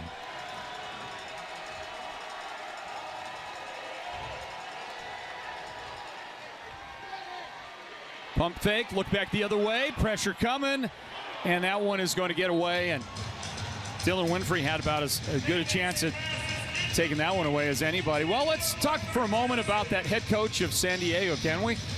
Taylor Jenniser, one of the young coaches in this league, and obviously a good one. His team playing so well and fighting for their lives here in the conference championship round. But Kevin Guy told us a story yesterday about Taylor, this young coach, when he was 10 years ago a player for the Duke City Gladiators, when he played for that team over there. And he knew he wanted to be a coach and decided that he needed to go and have a look at one of the best in the business, Kevin Guy and the Arizona Rattlers. Tell you more about that after this one is deflected. Was that Sims that got a hand on it? Yeah, it was Sims again getting those hands up. So that ball gets knocked down, and now that's going to bring up 3rd down and 10. But Taylor was playing in Albuquerque 10 years ago. He decided he knew he wanted to coach, so I'm going to come out and I'm going to take a look at Kevin Guy and the Rattlers. I want to see what this is all about. I want to see what I can learn from these guys. He had enough money to buy a bus ticket from Albuquerque to Phoenix to come out and watch the Rattlers play. Didn't know how he was going to get back. You know, young player, not much money. I still don't know how we got back as you watch Nate Davis throw another interception. Picked up by Jermaine Dobbs. He cuts back. Jermaine will take this one all the way for the score. And the Arizona Rattlers defense is in domination mode.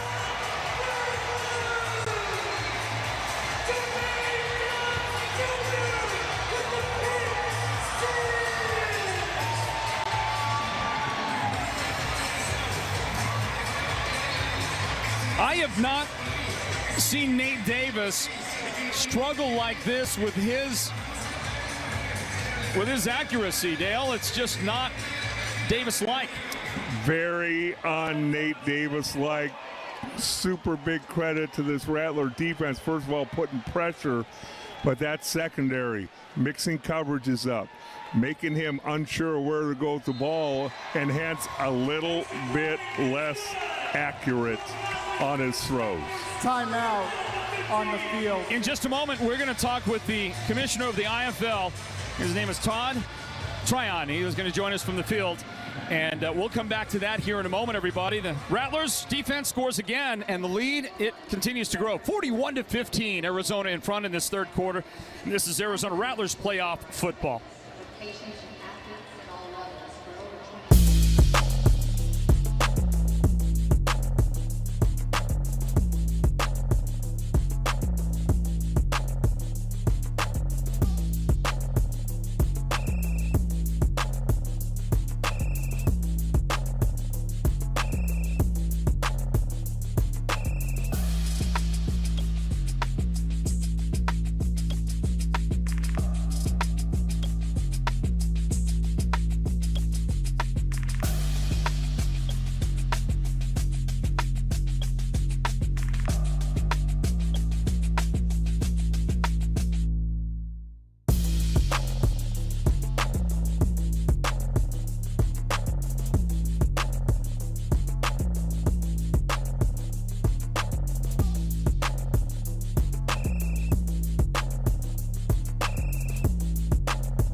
Back into the snake pit, everybody, in the West Valley of Arizona.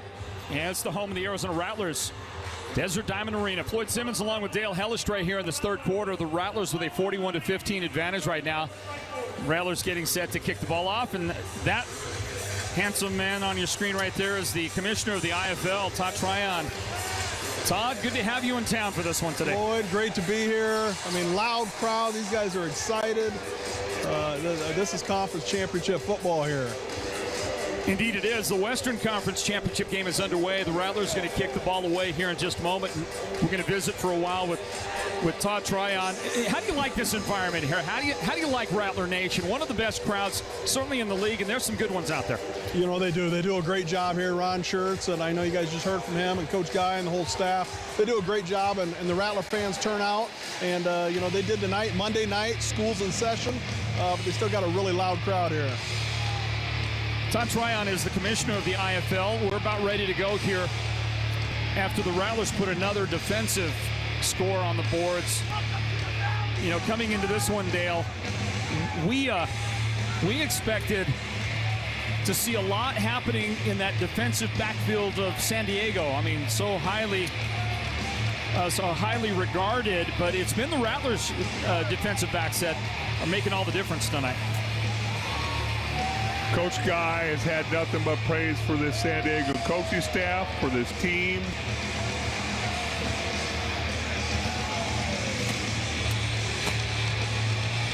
We're trying to get our optics correct. Yeah. I mean, we're going to hold the game up for the commissioner for crying out loud. It was us, and we're gonna blame Commissioner Tryon as well.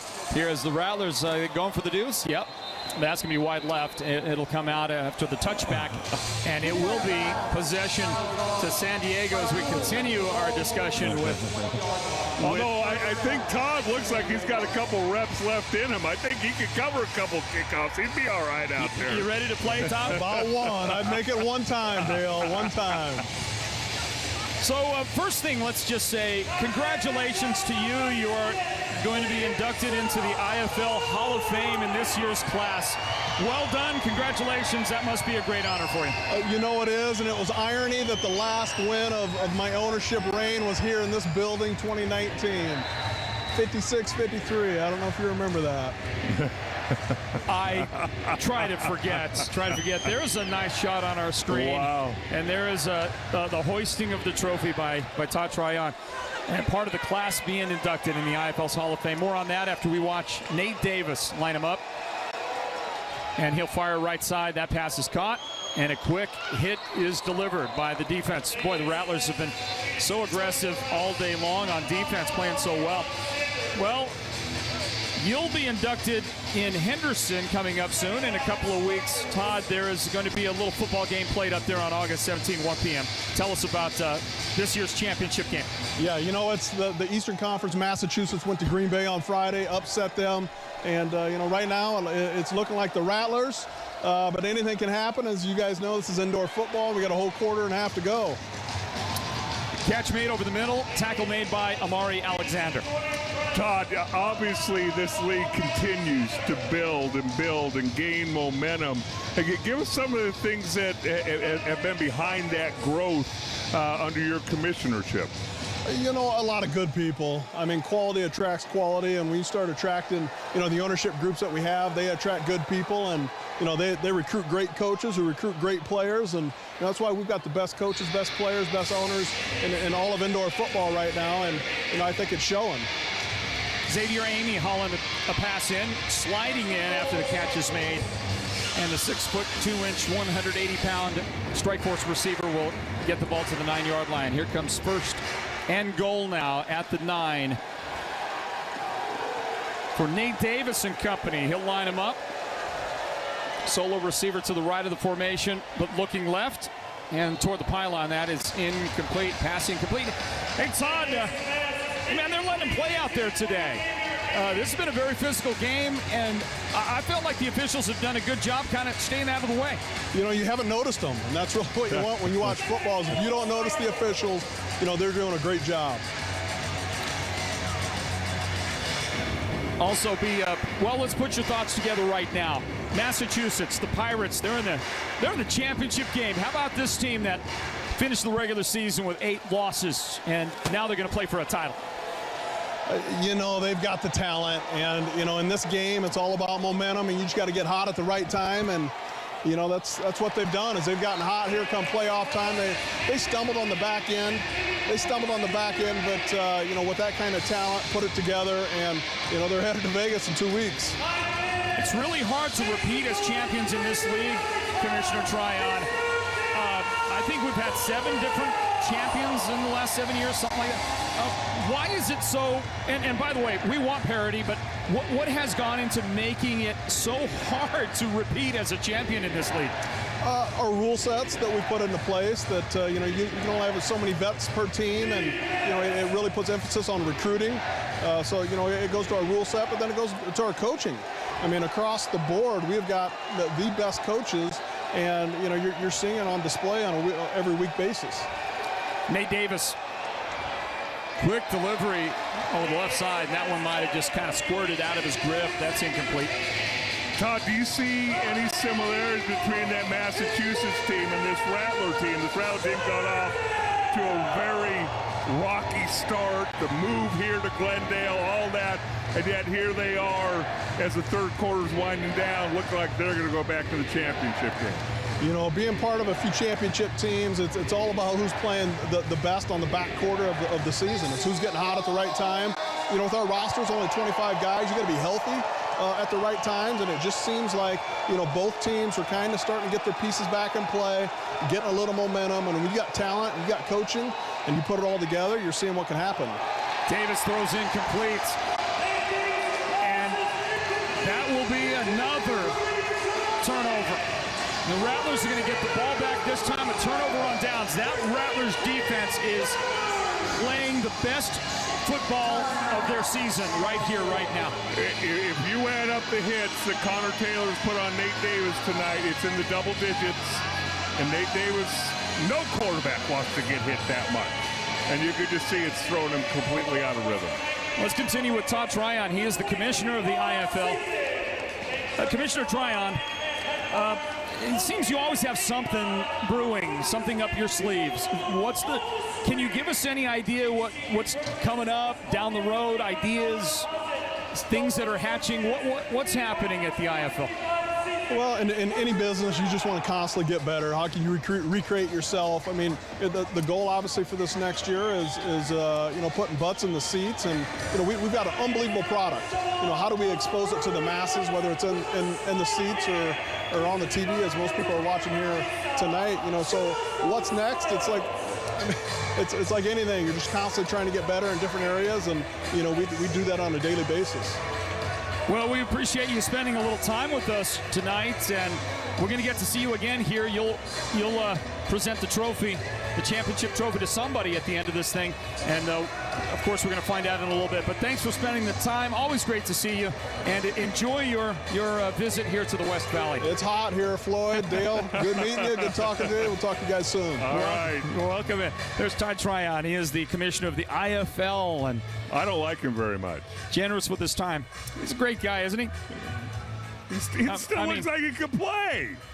Yeah. Oh, my goodness. I see what you're saying. I mean, the only thing that's changed is his hair. I see what you're saying. It's a jealousy factor. Yeah, I'm totally jealous. There's no doubt about it. He takes care of himself.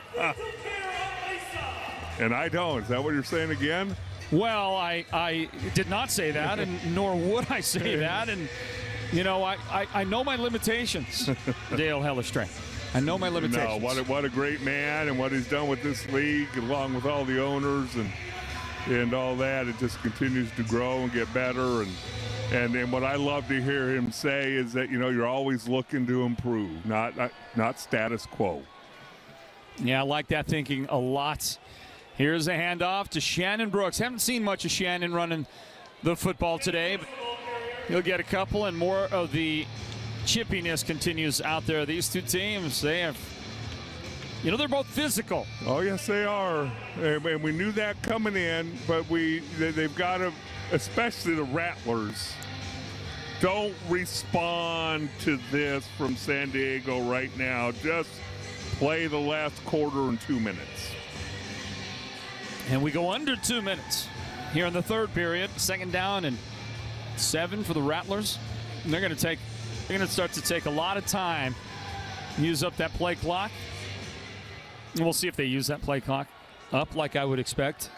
We get under 10 seconds on the play clock. Dalton Sneed on the quarterback draw, steps right up, bounces it out, and gets a first down. He is at midfield, +1, and into San Diego territory.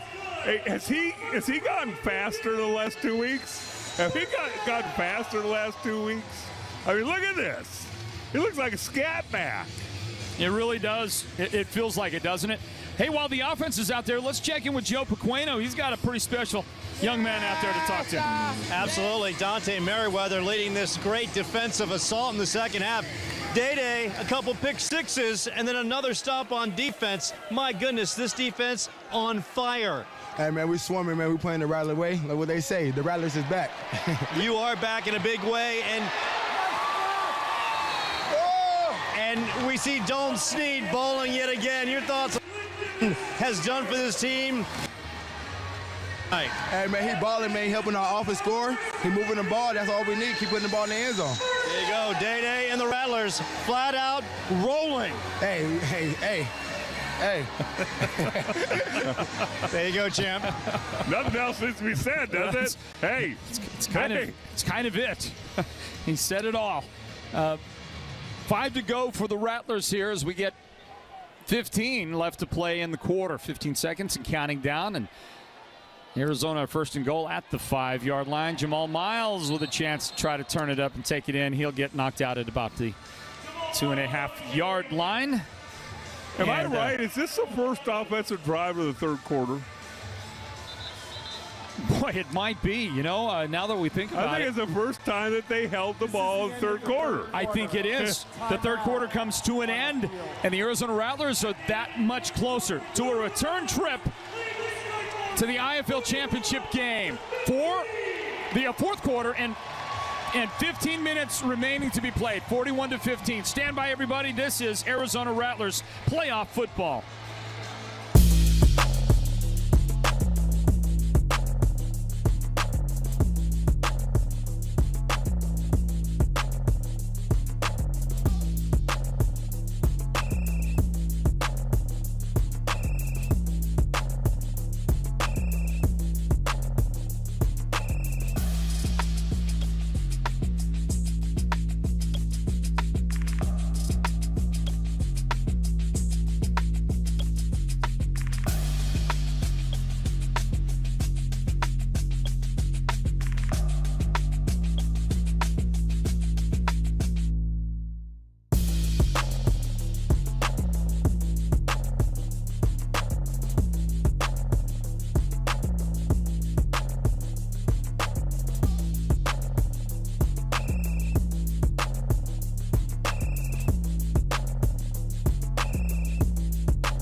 Hey, we're back in, everybody, and down on the field here, it is the best in the business, the Arizona Sidewinders.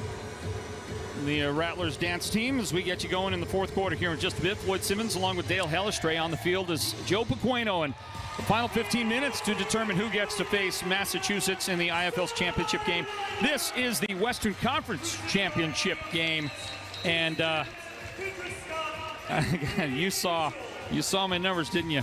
No, I want to see, because in my mind, they were 28 at halftime. They're now at 41, and this is the first drive of the offense. Yes, you're right about that. You're right about that. How often do you take, you score 14 points in the third quarter, and your offense hasn't touched the ball? It's unheard of. It's unheard, especially when Nate Davis is the guy that's throwing the football. It's just so uncharacteristic of his game. One of the best to play, no doubt about it, in the IFL.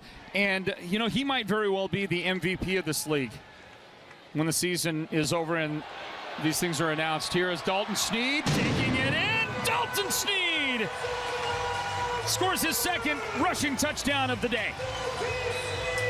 Again, we need to be careful down there.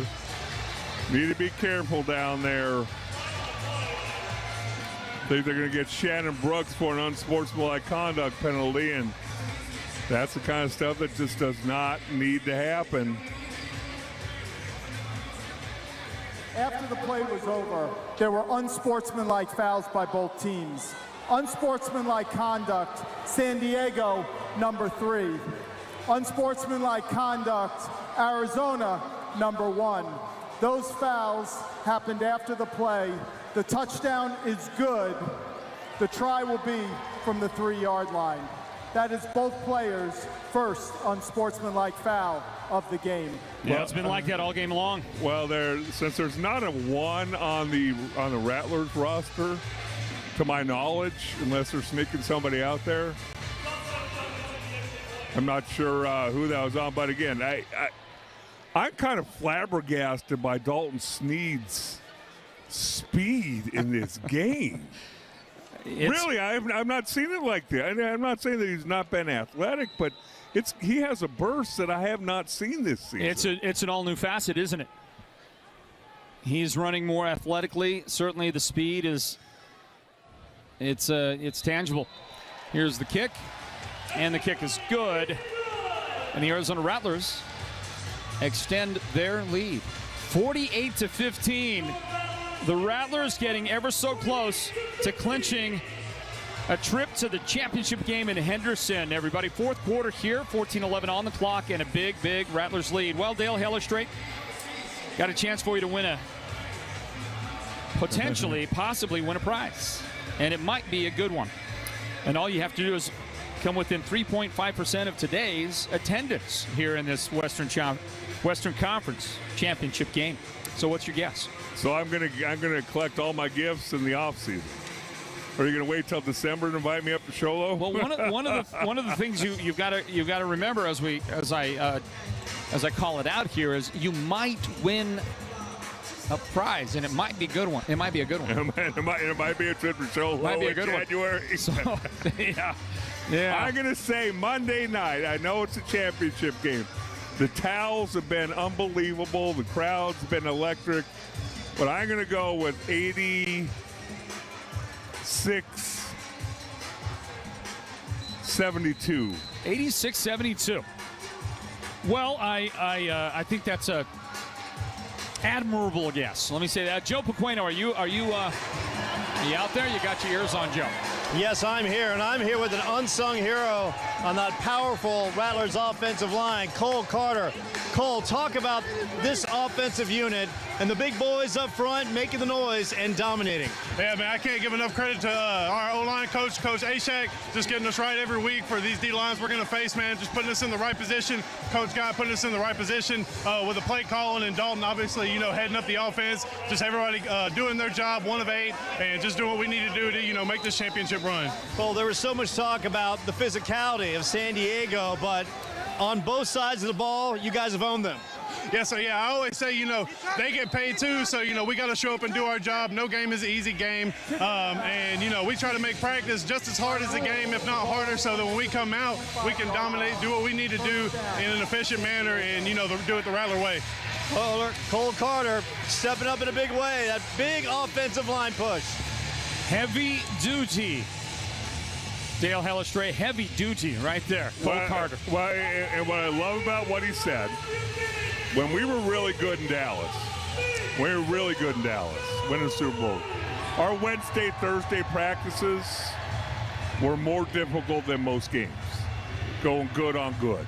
Physical, full padded, hitting each other. And so then come game time, it came easy. And it sounds that a little bit what's going on there. I love that Cole Carter's back at center. He's an all-IFL center. He deserves to be that. He's stepped up for the team and moved to right guard and center, played both positions, and done a tremendous job. And along with Lamar Mady, and again, now you got the new guy, Isam Bassian, 6'4", 350, who's kind of put the cherry on top. Now, 87. What did I say? 87-65. You see, I'm not close. Yeah, no. It's not, I'm not close. Not very close at all. You're not nearly within 3.5%. So, by the way, that incomplete pass puts Nate Davis at 16 of 35 for the day. Okay, 170 yards is nothing to scoff at. A couple of touchdowns, but he has thrown 3 picks, 2 of those taken back for touchdowns today by the Arizona Rattlers. And that's not going to help the numbers either. Now 16 of 36 after a very catchable ball is dropped right there by Amy. Well, Joe Pequeno, listen, man, I was throwing down to you a moment ago because I was trying to get your guess on the attendance today. I wasn't, but you gave us some great sound with Cole Carter, so that's much appreciated. Ever the professional. But Joe, I was trying to figure out if you have a guess for a possible prize win today on the attendance. Well, it's definitely a good crowd. All the Valley have brought it to support their Arizona. I'd say probably anywhere to 6,000 to 8,000 in attendance watching their domination. And Boyd and Dale, look, we've watched this Rattlers team in the playoffs over the last 3-4 years. And for me personally, this is the best playoff performance by Kevin Guy and his team. And when I went to practice this week, I talked about the playoff disappointments the last 5 years, losing on home turf. Dylan Winfrey, Shannon Brooks, Dante Merriweather, they were angry about it. They had something to prove, as well as Lamar Mady. And Shannon Brooks was so confident. He said, we get it done this year. He guaranteed a victory. And the boys have stepped up, delighting a crowd that has come out to support the team in a big way. Well, Joe, thank you. And I think he said 6,000 to 8,000, if I'm not mistaken. So he's worse than me. He didn't commit. No, he didn't commit. And I think I'm low by the way you acted. You're not low, actually. You're high. Am I really? Yeah, you're a little bit high. Yeah. Okay. 7,042. 7,042. So he's right in the middle.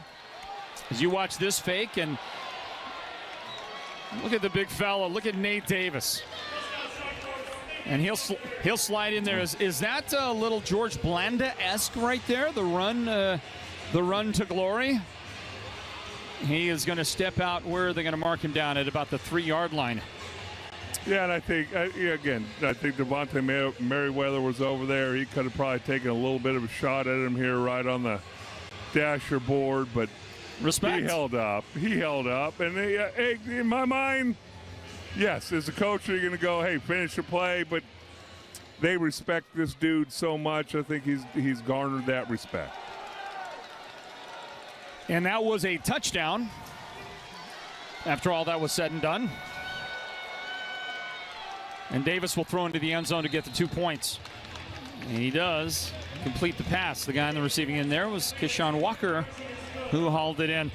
So after that, our score here, Arizona 48 and San Diego 21. Will return to the West Valley in just a moment. More of the Western Conference Championship game. It's Arizona Rattlers playoff football.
Well, Dale Hellestrae, earlier we were talking about Taylor Janicer, the head coach of this San Diego team. He is completing his second full season as their head coach, and boy, done a wonderful job.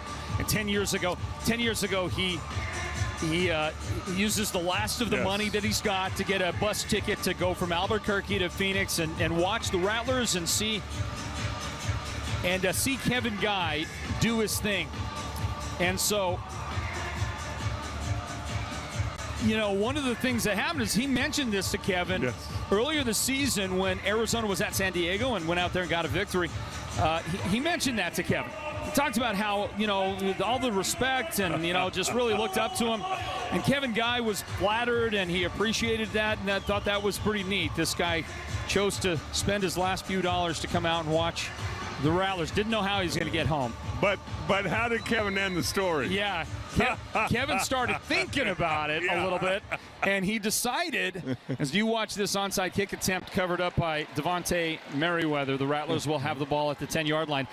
Kevin decided that what Coach Janicer was trying to do was a little Jedi mind trick. Get in his head. Yes. Yes. Try to see if he could get his sympathies. Try to see if he could crack the exterior, and maybe he wouldn't have kind of that killer instinct playing him out there, you know, in a playoff football game. And so Coach Guy, he started thinking, hold on, this guy's trying to work me here. Yeah, it was so funny listening tell that story, because there's truly a ton of admiration from Kevin Guy to Taylor for San Diego and that entire coaching staff.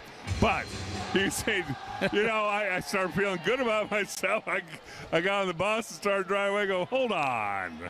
Yeah. Think about this a little bit more. And as a coach, don't you always question the motives of what other coaches are trying to do? Because Kevin Guy's thinking is, what did he tell us? As soon as they came to the IFL, who did he watch? Nobody's film. But was it Sioux City? Sioux Falls. Sioux Falls. And that's the film that he watched because he knew that he had to beat them if he's going to get where he wanted to go. And so what has Coach Jenniser done this season to try to bolster his team, but hire the defensive coordinator who last year was able to put the clamps down on the Rattlers and beat them in the playoffs, right? And we're talking about Jason Simpson, who was hired away from Northern Arizona to go and run that defense for San Diego. Right. So, you build to beat the team you got to beat. And yes. The Arizona Rattlers are certainly on that list of teams that San Diego's got to overcome if they want to be at a championship caliber. When we were in Dallas in the mid-'90s, early '90s, it was us, San Francisco, and every move was made to try and beat the other team, figuring you're going to beat everybody else. But how are you going to beat that team? And that's what Kevin Guy's done, and now this is what San Diego has done. And it's really an amount of respect that you're showing to the other coaching staff. And pass intended for Corey Reed is incomplete. The one thing I look at is we're 9 minutes and counting here in the fourth quarter, and I'm looking at Arizona turnovers. 0 turnovers. 0 fumbles. That hasn't been the case the last couple playoff runs, if you want to call them playoff runs. Been a myriad of different. As a big man's trying to run on the field to get all the way to the other end, and the coaches say, no. Just let him kick the field goal. And Dawson Evans will try to add 3. The kick is up. The kick is good. And we'll grab us a timeout as we get closer to crowning a Western Conference champion. Who will it be? Stand by. This is Arizona Rattlers playoff football.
Back to it, everybody, and we're making our way down to the end of this one. Hey, that is one of the all-time great Arizona Sidewinders, handling what we'd call it the red hat, but obviously the gloves are orange there, and that's how you come in and out and you identify your media timeouts, media breaks. That's Vicky.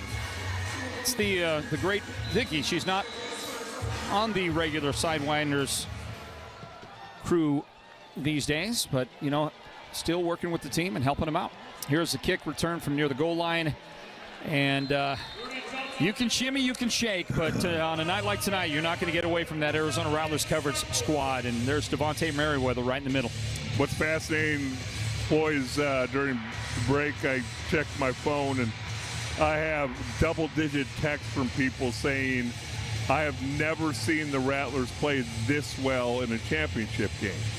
And I must concur with what they're saying. Again, when I point out 0 turnovers, starts with that. And then the way this defense is just smothered a really good offense and an unbelievable quarterback.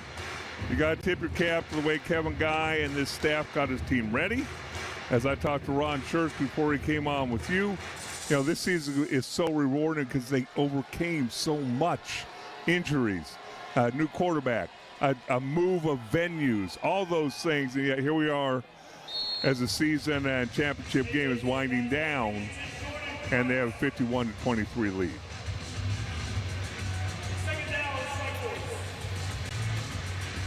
Well, it's starting to look like the post-game celebration is going to be favorable for the Rattlers, isn't it? Just the way they played, the way you've pointed out there, Dale. Playing at the height of their season, they've been, kind of treating it like it's the playoffs for about 2 months. They've been in playoff mode. They've been grinding, and yet they haven't seemed to put it all together. They haven't seemed to have that emotional, that emotional letdown. Look at this. It was his turn, and that's going to be unsportsmanlike. And it's going to go both ways. But the interception collected in by Dylan Winfrey, one of the all-time greats at taking it away, is going to stand. And it's about time. He was the one guy you were waiting to get involved there and take one, and he did.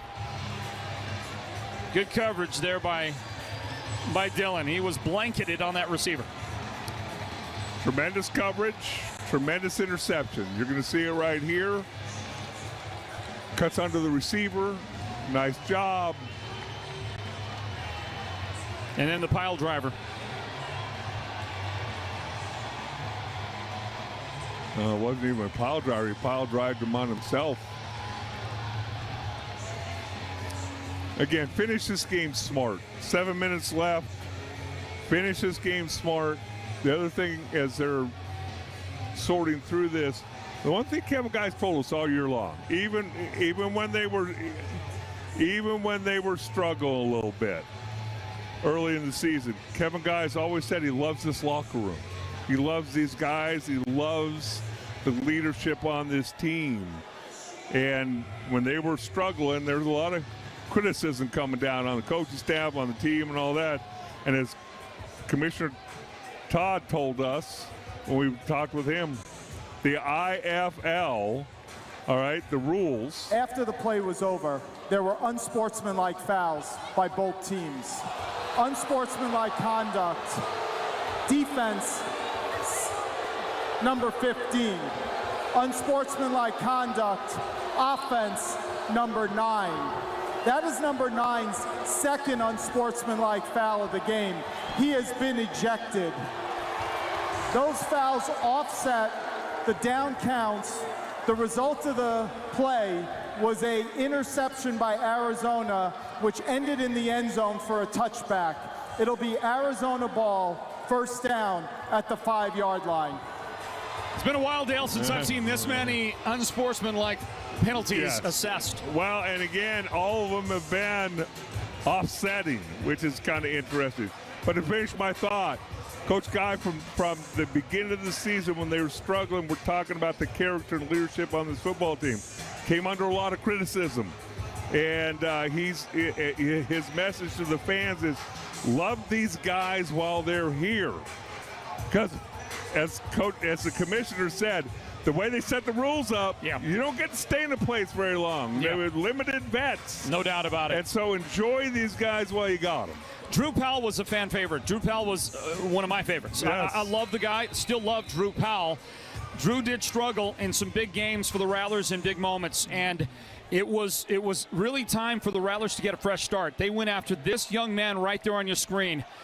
Dalton Sneed. And today, Dalton is making that decision look brilliant by both Kevin Guy and Ron Schertz, the brain trust of this Rattlers organization. You watch Jamal Miles, and again, it gets a little bit rough, a little bit chippy at the end of that thing. Jamal's going to have it to the 12-yard line, short of a first down on that one.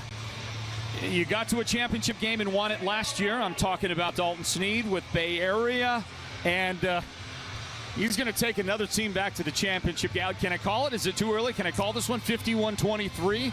Rattlers playing the way they're playing? Well, let's put it this way. If this turns into a game, you're going to finish it by yourself. Because I'm walking off the set. How's that? Because for it to be a game, they would have to play such poor football for the final 6 minutes, right? Yeah. There's a pass caught by Glenn Gibbons, and he'll turn it up and get the first down and move those chains for the Rattlers. But I don't think we can brush over that. Yeah. You're talking about Kevin Guy making a decision to move away from a two-time MVP quarterback, dynamic playmaker, who struggled in the playoffs, okay, a couple of years in a row. That takes guts. Yes, it does. That takes guts to move away from that. And he did. And then they got off to, 1-4 start? Everyone's go, yeah, you blew it this time, Kevin. I know you're really good, but you blew it this time. And now here he is, 5 minutes left in the fourth quarter to go back to the championship. Yeah, so we're going to get to the championship. And, I don't think Kevin spends a lot of time dwelling on this kind of thing, but if I were Kevin Guy at the end of this game, I would fire up the nicest stogie in my humidor, and I would feel pretty good about the decision-making process. And you know what? Some people out there who have been doubting some decisions all year long, they need their comeuppance a little bit, okay? And if I'm Kevin Guy, now he's not going to do this, but if I'm him, I'm going to feel pretty good about my position about right now. Kevin Guy, by the way, let me also mention something else that you may not know. So we find out, and we'll find that out after this empty backfield play set for Dalton Sneed. He's got a man wide open. That is Mr. Jackson, and he is going to truck that defensive player and take it inside the 5 to about the 2-yard line. Niger Jackson, toughest guy on the roster. On the field is that the runner was pushed out of bounds. First down. Toughest guy on the roster? I think so, and he shows an example of it right there, finishing that run after catch in a most emphatic way.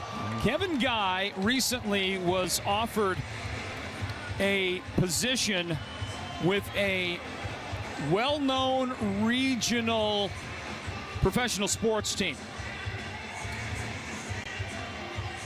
I mean, it just goes to show you how well-regarded Kevin Guy is and what his experience and his capabilities add up to. Glenn Gibbons gets stopped shy right there of the goal line. Kevin turned it down. Kevin didn't really go very far into listening to any of that discussion, any of that offer. And one of the things he said to me, Dale, is he said, as long as Ron Schertz is the owner of this team, I ain't going anywhere. Mm-hmm. And again, we've talked about it all year long. Everything starts at the top. I don't care what sport you're talking about. If you do not have good, solid backing ownership, the organization is going to struggle. Ron Schertz is one of the best, if not the best owners in all of professional sports. Gives Kevin Guy the leeway to do everything that he wants to do, and all he wants to do is win. And so when you look at it and you go, I told Ron at halftime before you talked to him, I said, this will be one of the most rewarding championship appearances that the Rattlers have had. Because you're going to go back and you're going to look at everything that you fought through this season to get to this point. Sometimes you just roll out there and we've seen this team lose 1 or 2 games all year long and roll to a championship. That hasn't been the case this year. And so you got 2 teams in Massachusetts and Arizona now that are going to meet for the championship that both people had their doubts about when the playoffs started. 2 minutes, 13 seconds left. Immediately following the game, and I should say really immediately following a immediate timeout we'll take when the game concludes. We'll go down on the field, and it will be time for the trophy presentation for the Western Conference Championship game victors. Did I say it right? Did I get it right? Did I get it out? It's been a long day, yes, Dale. I can imagine. Been a lot of heat in the Valley of the Sun. What was today's high, approximately? Well, about 110. That's it? Yeah, a little cool front move through, Floyd. 110. Yeah. 110. I golfed on Saturday. I got in the car afterwards. It was 114. Why? What is? I don't get invites up to After Sholo. the play was over, there were unsportsmanlike conduct fouls by both teams. Unsportsmanlike conduct, Arizona, number 23. Unsportsmanlike conduct, San Diego, number 6. Those fouls offset. The down counts. It is 4th down. Now, what I'm wondering, I don't know the answer to this question. Correction. The foul was on 23 and number 6. Okay, because I was going to say that's the second time that they've called a number that doesn't exist for Arizona. Do you get a fine for an unsportsmanlike conduct? The foul was on number 23 for San Diego and number 6 for Arizona. Okay, eventually we. But it all comes together. If you get a little fine, you go, I'm not number 1. Yeah. You know what's interesting is we've only had one ejection. With all of these personal fouls, the only guy to double up on it was Dylan Winfrey. He's the only guy that got 2. It's a new guy every time. Here's the give, Shannon Brooks, and he'll go second effort into the end zone. A punctuation point, an exclamation, this or that, and it's a touchdown for the Rattlers.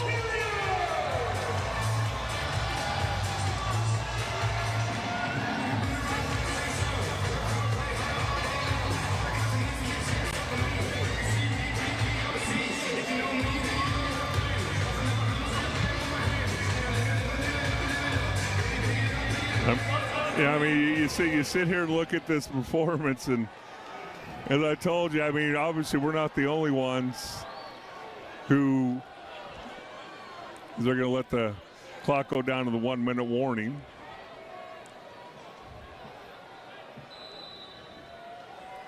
This is the 1-minute warning. Timeout on the field. Well, Joe, if we get an opportunity here after the point, we're going to stay here. Maybe we could see if Lamar Mady might want to add something here. I guess we're going to have to take a break because we did reach the 1-minute warning. So I was thinking they were going to stop it at 1:11. They let it run down to the 1-minute mark. It is the 1-minute warning, and timeout. The Rattlers' domination is almost complete. 58-23 with 1 minute remaining. Stand by. We'll return to the West Valley with more Arizona Rattlers playoff football.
Hey, back into it, everybody. The final minute coming up here in this one. Somebody is going to go face the Massachusetts Pirates in 2 weeks in the Indoor Football League Championship game in Henderson, Nevada. 1 o'clock kickoff on Saturday, August 17th. Get your tickets now. Go to the IFL's webpage, goifl.com. Get your tickets now. Let's pack the place out. Let's have a great time. You'll be there. In 2 weeks. I'll be there. I get an opportunity to be there. That guy's going to be there, too. Kevin Guy, the head coach, is going to take his team back to another championship. How many times has he brought them to a conference championship game? That number's, I think this is the 9th time now, if I'm not mistaken. Well, I think we can also mention the fact that struggles here in Glendale over the years when they've had to move playoff games and championship games here. I think you're erasing all those demons from this arena. And how good does it feel to be a Rattler fan, player, coach, ownership group? I think pretty good. I think pretty good. And by the way, here's the headline every time Kevin Guy coaches a football game now in the IFL. Kevin Guy with a chance to break the all-time wins record. Alexander going to finally wrap up the returner, and we're going to check in with Joe Pequeno. Thank you very much, Floyd. Here with the elder statesman of the team, and that is Lamar Mady. Lamar, there was so much talk about the physicality of San Diego, but you and your teammates, both sides of the ball, you have completely dominated this one. Man, we had to come out here and make a statement. Coach been talking about it being physical all week. We had to show who's a more physical team. It was a battle. This was a battle, but hey, I'm glad we got through it. We did. We came together as a team and got it done. 8th season for you in a Rattlers uniform. What does it mean to you, and how many more years do you have in the tank, big fella? Hey, I don't want to speak too soon, but, you know, I've been 8 years, 10 years total, you know, from NFL to here. But, I mean, I love this team. I love games like this, man. It's been great, man. Thank you, Lamar. That guy's one of the great leaders in this league, and he is certainly a guy that they count on in the locker room with the Arizona Rattlers. Lamar Mady. 50.7 seconds remain in this one. Here's the snap and the carry. Nate Davis no longer out there on the field, and the guy that carried the ball from the direct snap was Rudy Johnson. Well, the season coming to an end. We're not going to get the opportunity to speak to these Rattlers like this when it comes to the championship game, but how about we just grab one more guy here? We'll talk to a couple in the post game, but I think Shannon Brooks is, if I'm not mistaken, he's there on the sideline with Joe Pequeno as we wrap up the final seconds. One question for Shannon. Well, maybe we're not going to get that opportunity. Final 9 seconds right here after this snap. Rudy Johnson will go down. Devontae Merriweather making a tackle here to end this game. And Kevin Guy. The Arizona Rattlers are going to celebrate a victory. A dominating win at home here in the Western Conference Championship game. 58-23, Dale Hellestray. Dominant performance. Again, the thing that's going to stick out to me, 0 in the turnover column. Then you add the physicality, you add the harassment all night of Nate Davis. These guys stepped up to the challenge of the coaches and all that, and this is going to be a well-celebrated championship appearance. And you got to tip your cap to the guy right there, Kevin Guy, for leading that charge and getting this team at the end. All right, Dale, I'm going to head down to the field. We're going to take a quick break, everybody. When we return, it's the Western Conference Championship Trophy presentation here in Glendale. Celebration is on. The Rattlers are going to the championship game. Stand by for our post game here on this broadcast of Arizona Rattlers playoff football.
Ladies and gentlemen, football fans of all ages, congratulations to the Arizona Rattlers.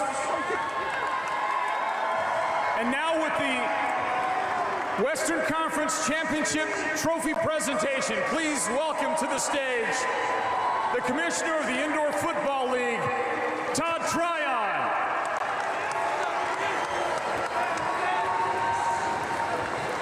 I first want to congratulate the San Diego Strike Force. Outstanding season.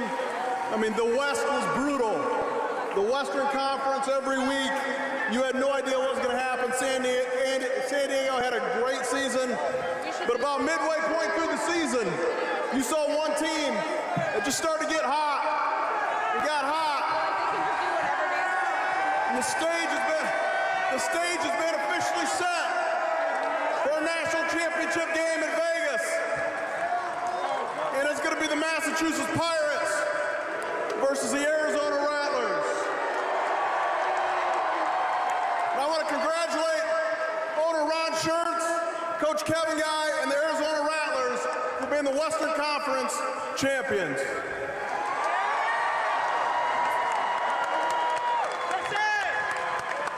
So, what a change of events the last few games, right? Got to win San Antonio, go to Vegas to win, get the home game, come back here and show up like this. Kevin Guy, 262 last game, 263 this game. That's crazy. The winningest coach ever in arena football, indoor football, any football. KG, love you guys. Congrats, guys. Awesome.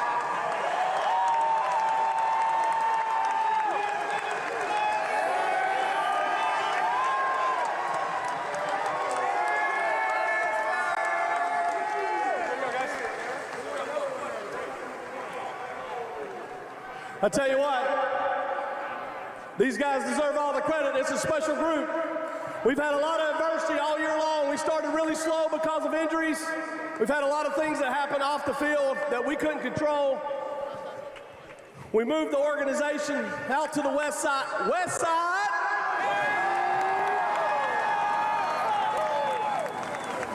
But I tell you what, these guys here, they've worked their butts off. They deserve to be here. We got one more game. We got one more game.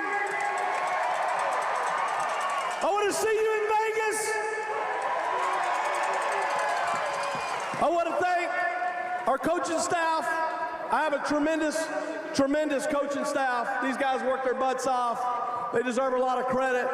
Sometimes when you're the head coach, you get too much of the credit, and sometimes you get too much of the blame. But our assistant coaches have done a phenomenal job for several years here. Our football staff is outstanding.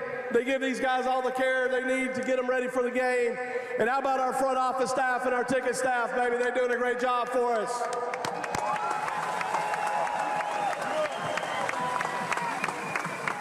So let's enjoy this one tonight. And then tomorrow morning, we're going to start getting ready for Vegas, baby. And let me tell you something. Nobody is ever going to come in the snake pit and bully us around. Ain't going to happen. Ain't going to happen. And I want all my Rattler fans up in Vegas because we're playing Massachusetts, baby. Let's go.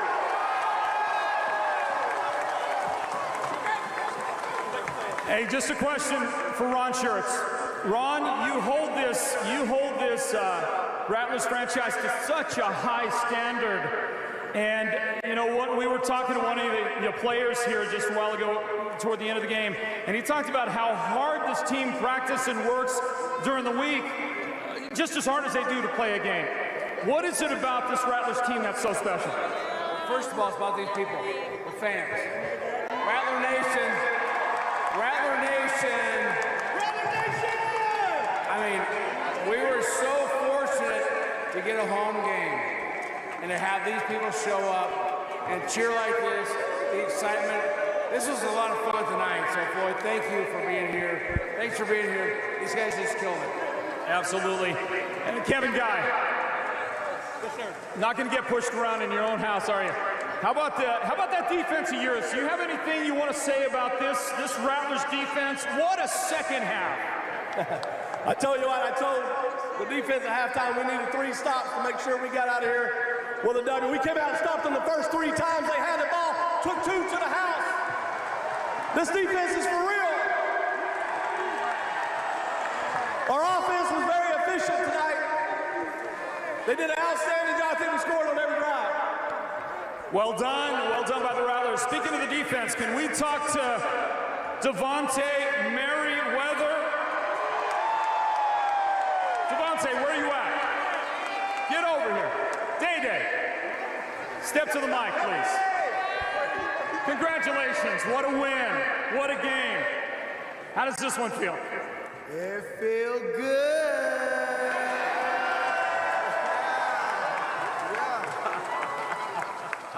Tell me about the defense. Tell me about the way you guys on that side of the ball played tonight. Hey, man, we were playing fast, hard, and we were on their ass.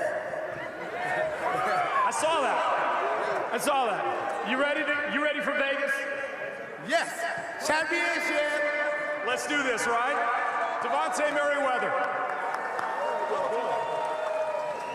Dalton Sneed, where are you? Dalton Sneed. What a game this guy played, right? Congratulations. Tell me about the toughness and the grit of this football club. Yeah, this club's resilient. Started in the hole early in the season, 1-3, and you can see this team going to work and fight. We're resilient. You can see it in the guys' eyes, see it in the players, the way we prepare. Coaches gave us a great game plan to come out here and compete, and that's what happened. All right, I'm gonna go off card here for a little bit. How about Jamal Miles? Where you at? Let's get a couple of these veterans. Who loves Jamal Miles? Jamal, get up here. How does it feel? It feels amazing to get back to the championship. Now we got to go finish. Absolutely. Is there this game, the way your team played? I've been covering this team for a long time. I have not seen the Rattlers play a game like this. What got into you guys tonight? You know, Coach said we had to put it all together. That's what we did. We came out here and put a full game together. The defense came out, stepped up, did their job. Offense came in and executed. Well done. Congratulations. Thank you. All right. I want to talk to one more veteran. That guy right there, Lamar Mady. Lamar, well done. Man, listen, thank you. And this is much needed. It's been a long time coming. We about to get another one. All right. You guys ready to go? Oh, yeah. The adversity we had to handle this year, everything we doing right now, but hey, I'm holding back a lot of emotion, but I'm proud of my team, and we're gonna do this. Congratulations. Go enjoy it. That's going to do it, everybody. You got a final comment, Coach?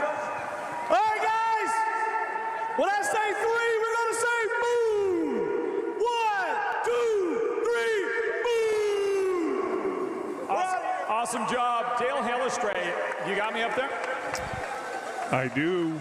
Give us your final thoughts on this one. Final broadcast for us this year. It's on to the championship for the Rattlers. How about this performance by them tonight? Absolutely dominating all 3 sides of the ball. Championship games, special teams plays a big part. I have not seen them cover kicks like that all year long. Defense came to play. The turnovers were magnificent, and the offense scored when necessary. Just an all-around fantastic effort to send them to the championship game. Well, Dale, I have had a wonderful time working with you this year. Another season in the books, and it's on to the championship now for the Rattlers. We're going to wrap it up right now, but Dale, enjoy the off season. I will do that, and you enjoy Vegas. I will certainly endeavor to do that. Going to be a lot of good food, I can tell you that. Well, folks, we thank you for joining us. That's going to wrap it up for this one and our final home broadcast of Arizona Rattlers football this season, and it was an absolute dandy, wasn't it? A Western Conference Championship trophy in the trophy case for the Arizona Rattlers. A big thanks to our broadcast team led by our producer and director, Derek Simmons. Our director on this one, Bob Hammond. I want to thank the rest of our great team, Andre Stevens, Jim Hartman, Chris Peterson. Thanks to Max Vocone as well. And a big thank you to my broadcast partners, On the field for us tonight, Joe Pequeno, and in the broadcast booth with me, Dale Hellestray. See you in 2 weeks in Henderson, Nevada for the IFL's championship game. Congratulations to the Arizona Rattlers. They are the Western Conference champions in 2024. God bless you, and good night, everybody, from Glendale.